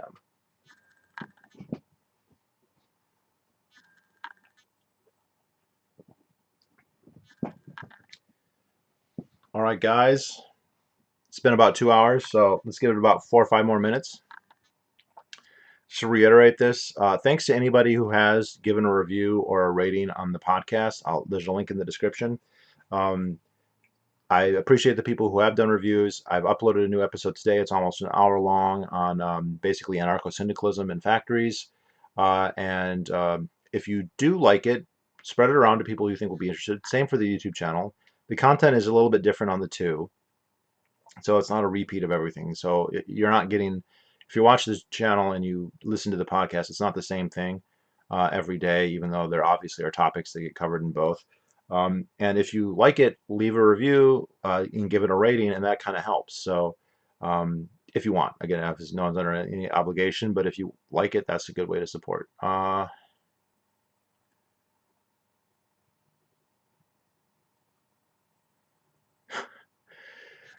In junior year of high school, they literally had us make paper mache replicas of weapons for a World War II unit. Ridiculously stupid waste of time. Didn't you go to Pinkerton?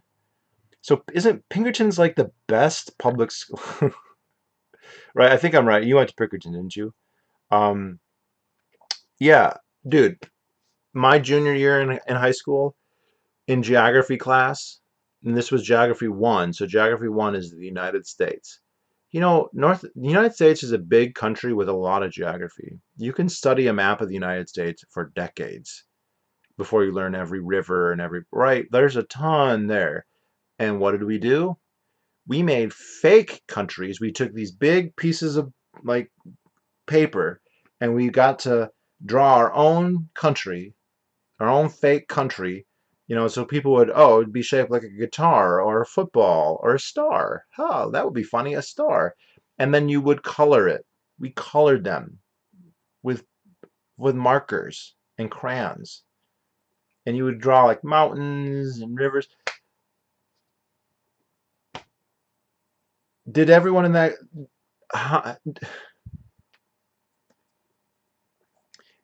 if anyone other than me in that class could name more than 3 state capitals, I would be impressed. Like,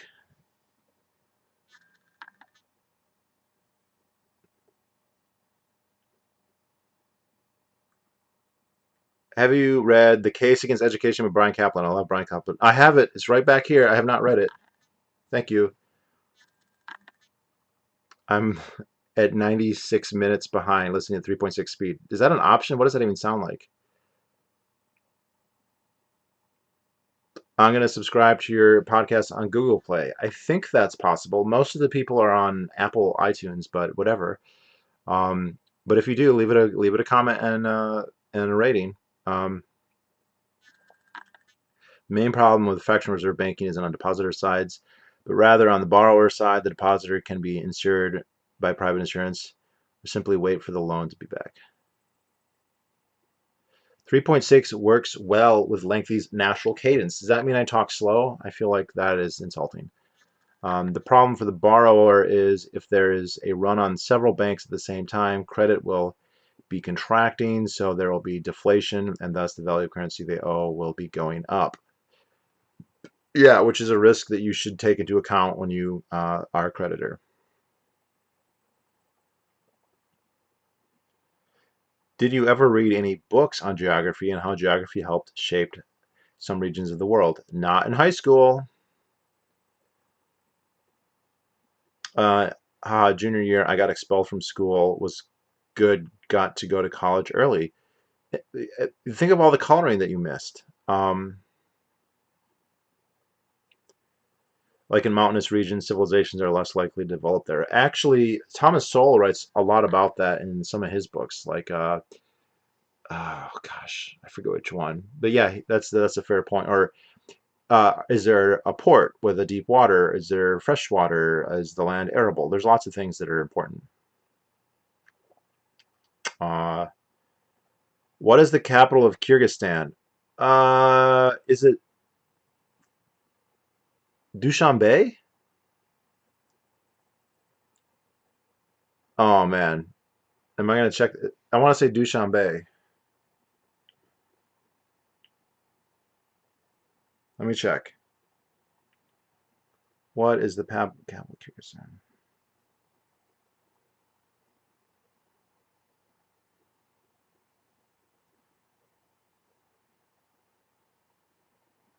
Wait, why am I asking it like that?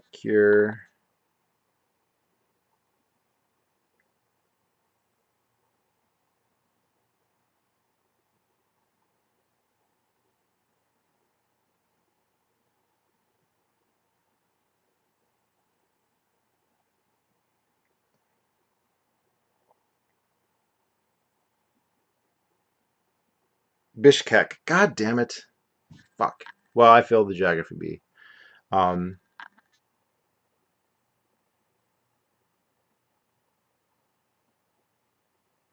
Kaplan points out you could just create an infinitely better public school system by just mailing $500 to anyone who could pass the easiest civil service test. I'll have to read it. I'm sorry, guys. I'll get to it. I have other books I'm reading though.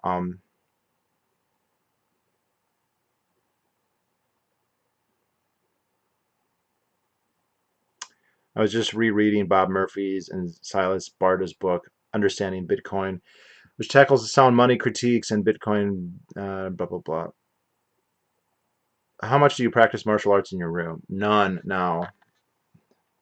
I should get on that because I have a roommate who does jujitsu as well, so we could practice together. But I don't know if my room isn't really big enough to do it though.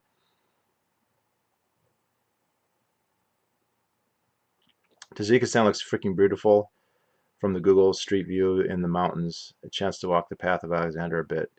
Yeah, actually, I watched a guy who was touring the Karakoram Mountains in Pakistan, and it looks just so epic. If 5 times 8 were equal to 38, how would that make the 5 feel? I don't get. Dushanbe is the capital of Tajikistan. God damn it! I've heard that the Kyrgyzstanis are like very libertarian, like they're very anti-authoritarian and anti-government. Do you and your roommate have the same intellectual interests? No, we're both libertarians, basically anarcho-capitalists, but we do not have the same intellectual interests.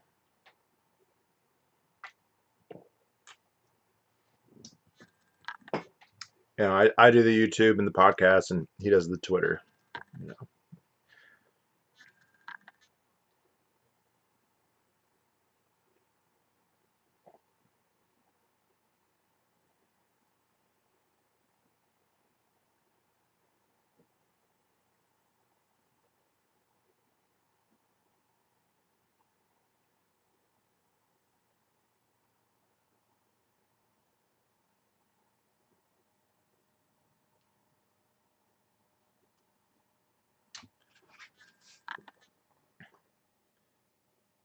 Do you think of the Kurds? Well, there's some Kurdish guys at my gym, so I think about them.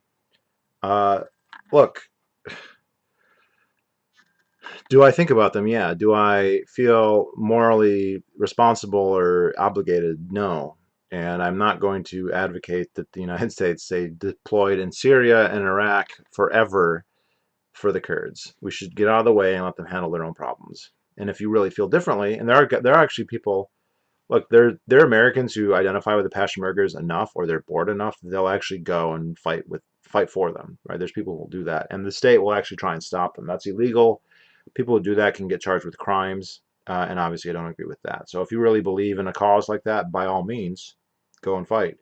But to tax other people, to insist they subsidize your cause, that's going a bridge too far. Uh, have you been following the swell of libertarianism and anarcho-capitalism in Brazil? Not closely, but there was I what did I see? I just subscribed to a YouTube. There's an anarcho-capitalist YouTube channel from Brazil that's very explicitly anarcho-capitalist, and it has 600,000 subscribers. And like it's in Portuguese, so I'm a subscriber, but I don't. Let me find the link to that. Shit, that's probably worth looking at. Uh,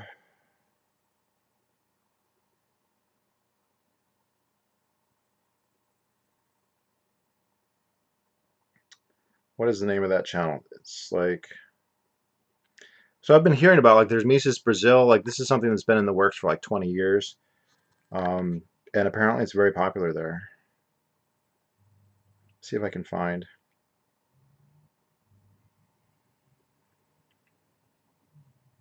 They uploaded a video today, but yeah, Idealists Radicals.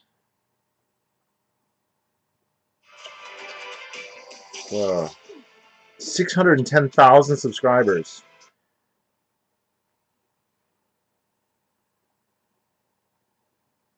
Come on. See that? Idealist Radicals. That guy. 610,000 subscribers. Fuck. Hey, Brazilians, if you want English content, here I am. Yeah, and then they'll have like videos titled Having do Bitcoin. De Minuto Special. And look at these the videos. It's 6 hours old. It's got 26,000 views. This videos from 4 days ago have 62,000 views. Holy fuck. So, and the other, what's interesting about that, because that's Portuguese, so that's Brazil and that's Portugal, and that's just basically it. So, like, he must be very popular in Brazil.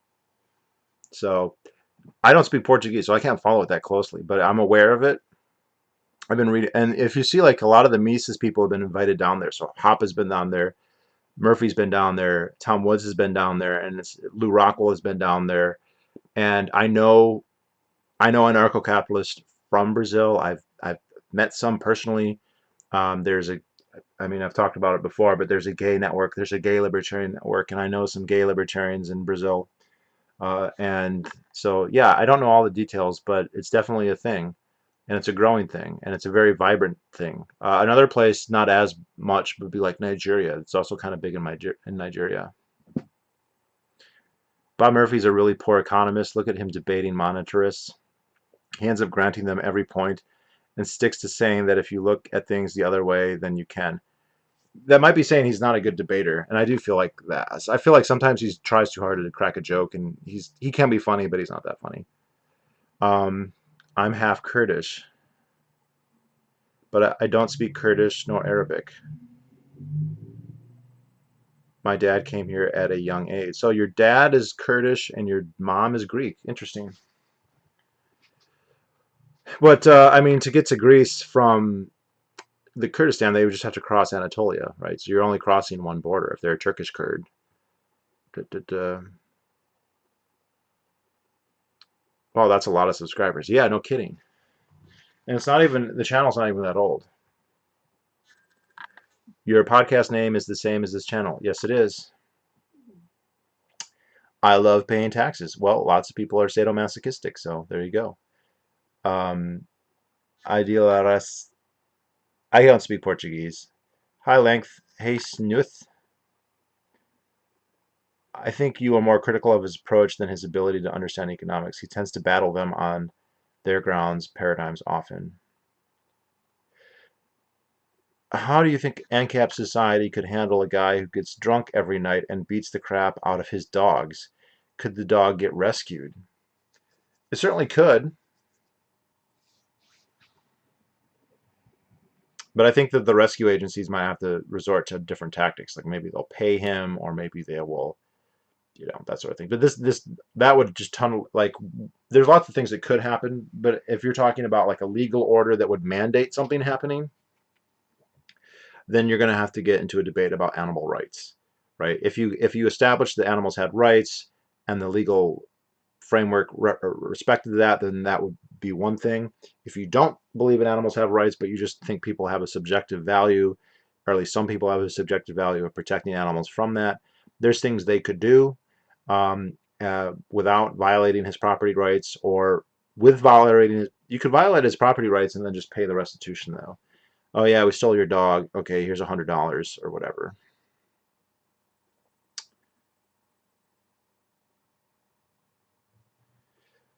His most popular video is called "What is Fascism?" with 800,000 views. I really want to speak Portuguese so I know what he's saying. Zurapax, can you speak Portuguese? Is he any good? I know you're the one Latin American. You're the South American who's here. I know Portuguese and Spanish is not the same thing, but you do live next door. Like, so can you tell us, is that guy, like, does he talk good? He must. He's so popular.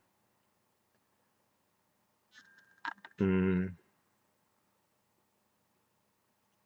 he doesn't understand economics very well, at least not monetary theory, which is why he likes crypto. Well, that and pumping cryptos pays well, just like every other pyramid scheme.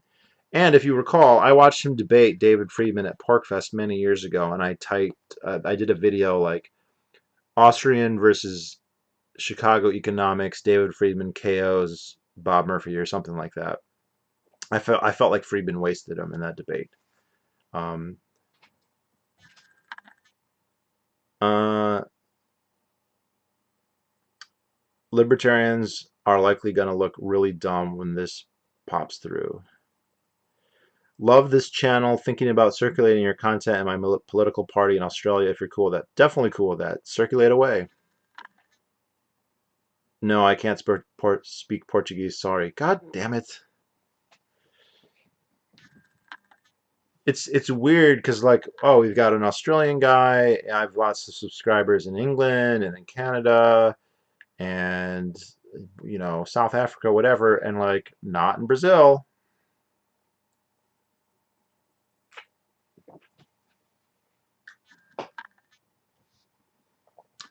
I said, I have not to give too much information, but I have a anarcho-capitalist Brazilian slave that I met at Students for Liberty a couple years ago.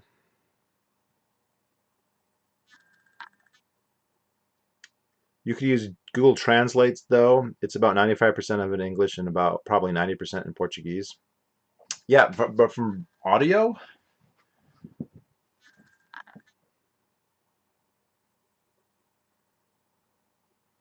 I tried learning a little Portuguese before visiting Lisbon, the European version. Sounds like Russian people speaking Spanish to me. It's also interesting too because there's been a lot of recent immigration to Brazil, so there's a lot of people who 2 generations ago were speaking German or Italian and not Portuguese. So I know guys who are Brazilian, but like their grandparents didn't speak Brazilian, sorry, didn't speak Portuguese. They spoke Italian or German.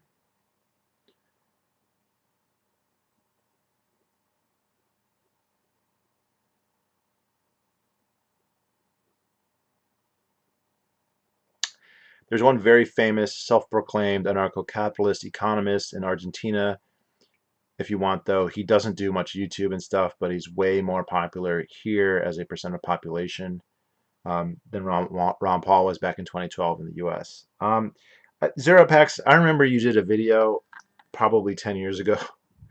But basically, the idea was that South America has so many of these basically failed states that are so incompetent and so corrupt and so kleptomaniac that very many people are like, yeah, the government's pretty much shit, and you kind of have to have your own lifeboat set up for you because they're not going to take care of you. And there's a certain moral hazard in the United States where we have it pretty well for the most part, and that security and that um, confidence, a lot of that gets translated to the government, unfortunately, erroneously, I would argue. And that's something that is not going to happen in Brazil or Argentina. Actually, it's funny you say this, Zerapax. The whole reason I started this video, the guy that I met who had to pay $10,000 to do a program for Brandeis or for uh, what was it, John Hopkins. He was from Paraguay. He's a Paraguayan. So we had a nice. I didn't get into the politics there, but we had a nice little discussion. I also went on a date with a Harvard guy at his place, and he had a fucking USSR flag in his bathroom. Ugh.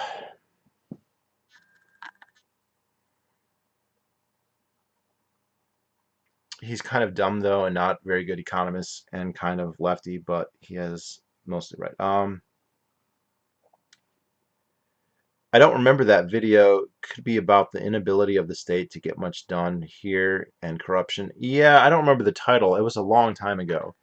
And it may not have even been in the title, but it was basically along those lines. You know, that the state's corrupt and it's incompetent, so yeah, it's very hard to see it as benevolent or beneficent or the linchpin of society when it is just obviously self-interested and really, really, really poor.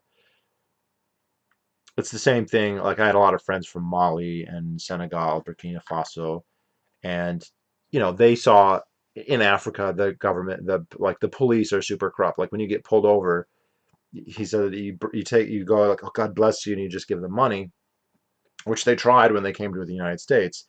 And that kind of attitude that the elite, the authorities are just this, like a highwayman, like they're a gang of robbers. That's almost healthy. Where in the United States, they're like, oh, they're this important part of society that we need that's serving us. And a big part of that is the public schools, and another part of that is just there's this prosperity, and the state's there, and the state takes credit for it. And parsing out why that argument is or isn't a good idea is more than most people are ever going to do, especially if they learn everything they know about politics from government schools. And so people kind of assume that they're making everything happen.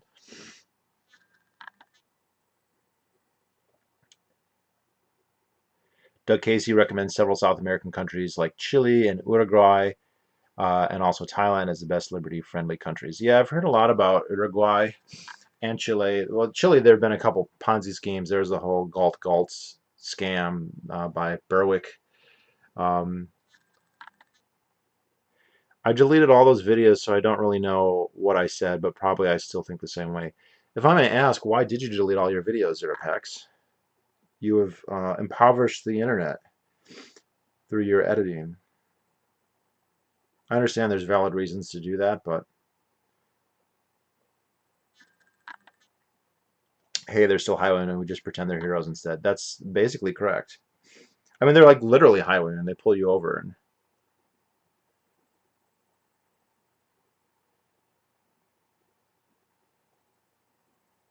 and ooh.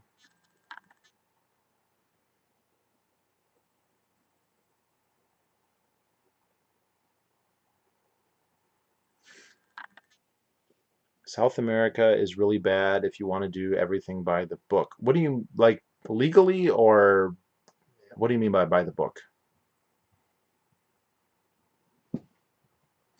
I do think Bob Murphy beat an MMT advocate in a debate I saw once. I think the MMT guy was pretty clueless about how bad his arguments were, though.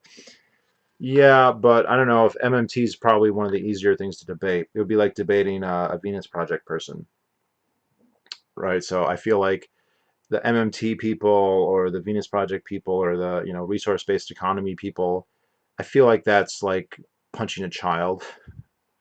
Whereas a monetarist or even a Keynesian, like that's a little bit more substantial there. a combination of several reasons. I might get back to doing content someday. Not right now, though. Fair enough. No one's obligated. I encourage people to do channels and make content, but it's certainly not an obligation people have.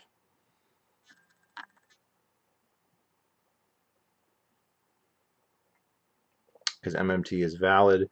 If your goal is to steal, they just can't admit that's their goal. They're not stealing. They're giving people money. What are you talking about? Did you ever play Minecraft on the ANCAP server? I've never played Minecraft, period. Golden iron bars eventually became money spontaneously without forcing. Oh, never heard that. Makes sense, though.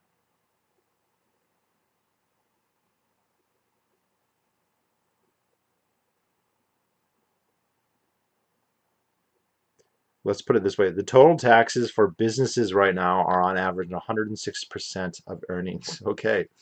That sounds like a call for agorism if I ever heard one.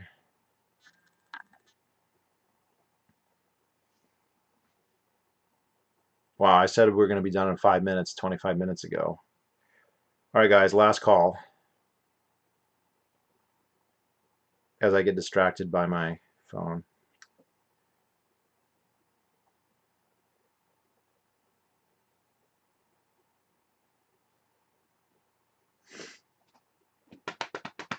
No last call? I have to sneeze.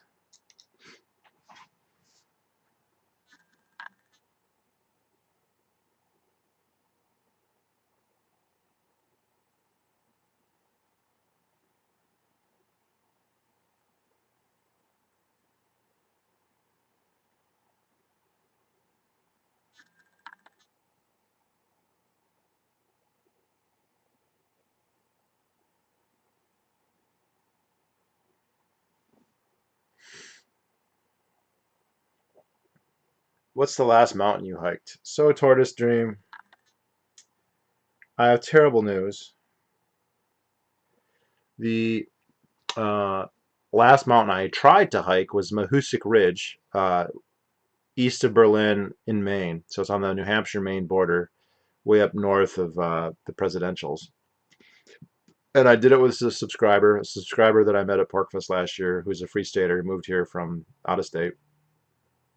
He's in Mensa, actually. Smart. Genius, I guess. And we did some hiking last year. We did Mount Washington and a more obscure peak north of Cherbourg. And we went to hike it a week ago. So a week ago Saturday. Or no, a week before Saturday.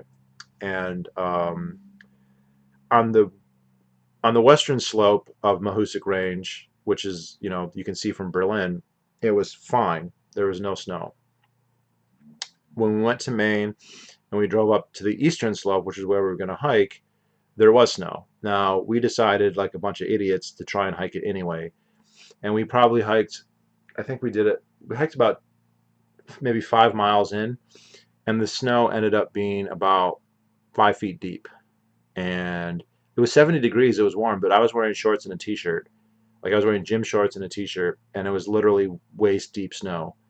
And it was steep as fuck. And the rivers, because it's 70 degrees, but there was still all this snow, the rivers were dangerously like torrents, ice cold torrents. And we both got completely soaked. We didn't get hypothermia or anything like that. It was too warm, but I got banged up pretty bad because the snow was ice on the top, and you could sometimes walk on it, but very frequently, at least a third or a half the time, you would fall through the ice, and then there would be this lip of ice that would like cut into your legs. So we didn't actually finish the hike. We had to turn around, which is the first time I've had to turn around on a hike. But that was a smart thing to do. And actually, when we finished, a guy caught up to us. There was one other person on the mountain, and he had snowshoes. And he said he saw our tracks, and he was like, "You guys are fucking idiots for being up here without snowshoes." He's like, "It's 5 feet deep. Like, there's snow everywhere." Like, yeah, that's why we turned around. But so yeah, Mahoosuc Ridge, the way that it's kind of funny. I'm not sure I agree with this, but like, you know how it is in the White Mountains, where they kind of exaggerate the number of peaks. You have like one mountain that forms like a significant ridge, and it is really one mountain. It's like the presidential range is one mountain, but it has smaller little peaks on it, and each one of them becomes, so there's Mount Adams and Mount Washington and Mount Eisenhower, and really Mount Pierce, and really that's just one mountain. And in fact, it used to be just Mount Washington. And then they decided like every peak that's over 200 feet above the surrounding ridge line becomes a mountain or whatever. And so Mahoosuc is no different. Mahoosuc really is, the Mahoosuc Range really should just be called Mahoosuc Mountain. It's one long mountain. Like so many of these mountains, they kind of have a north-south orientation, and they could be 20 or 30 miles long. And if you look at Mount Washington, it's over 6,000 feet tall. Mahoosuc is like 3,800. The actual spur that we were going to is called Gooseneck Mountain, but we didn't make it. It was really bad.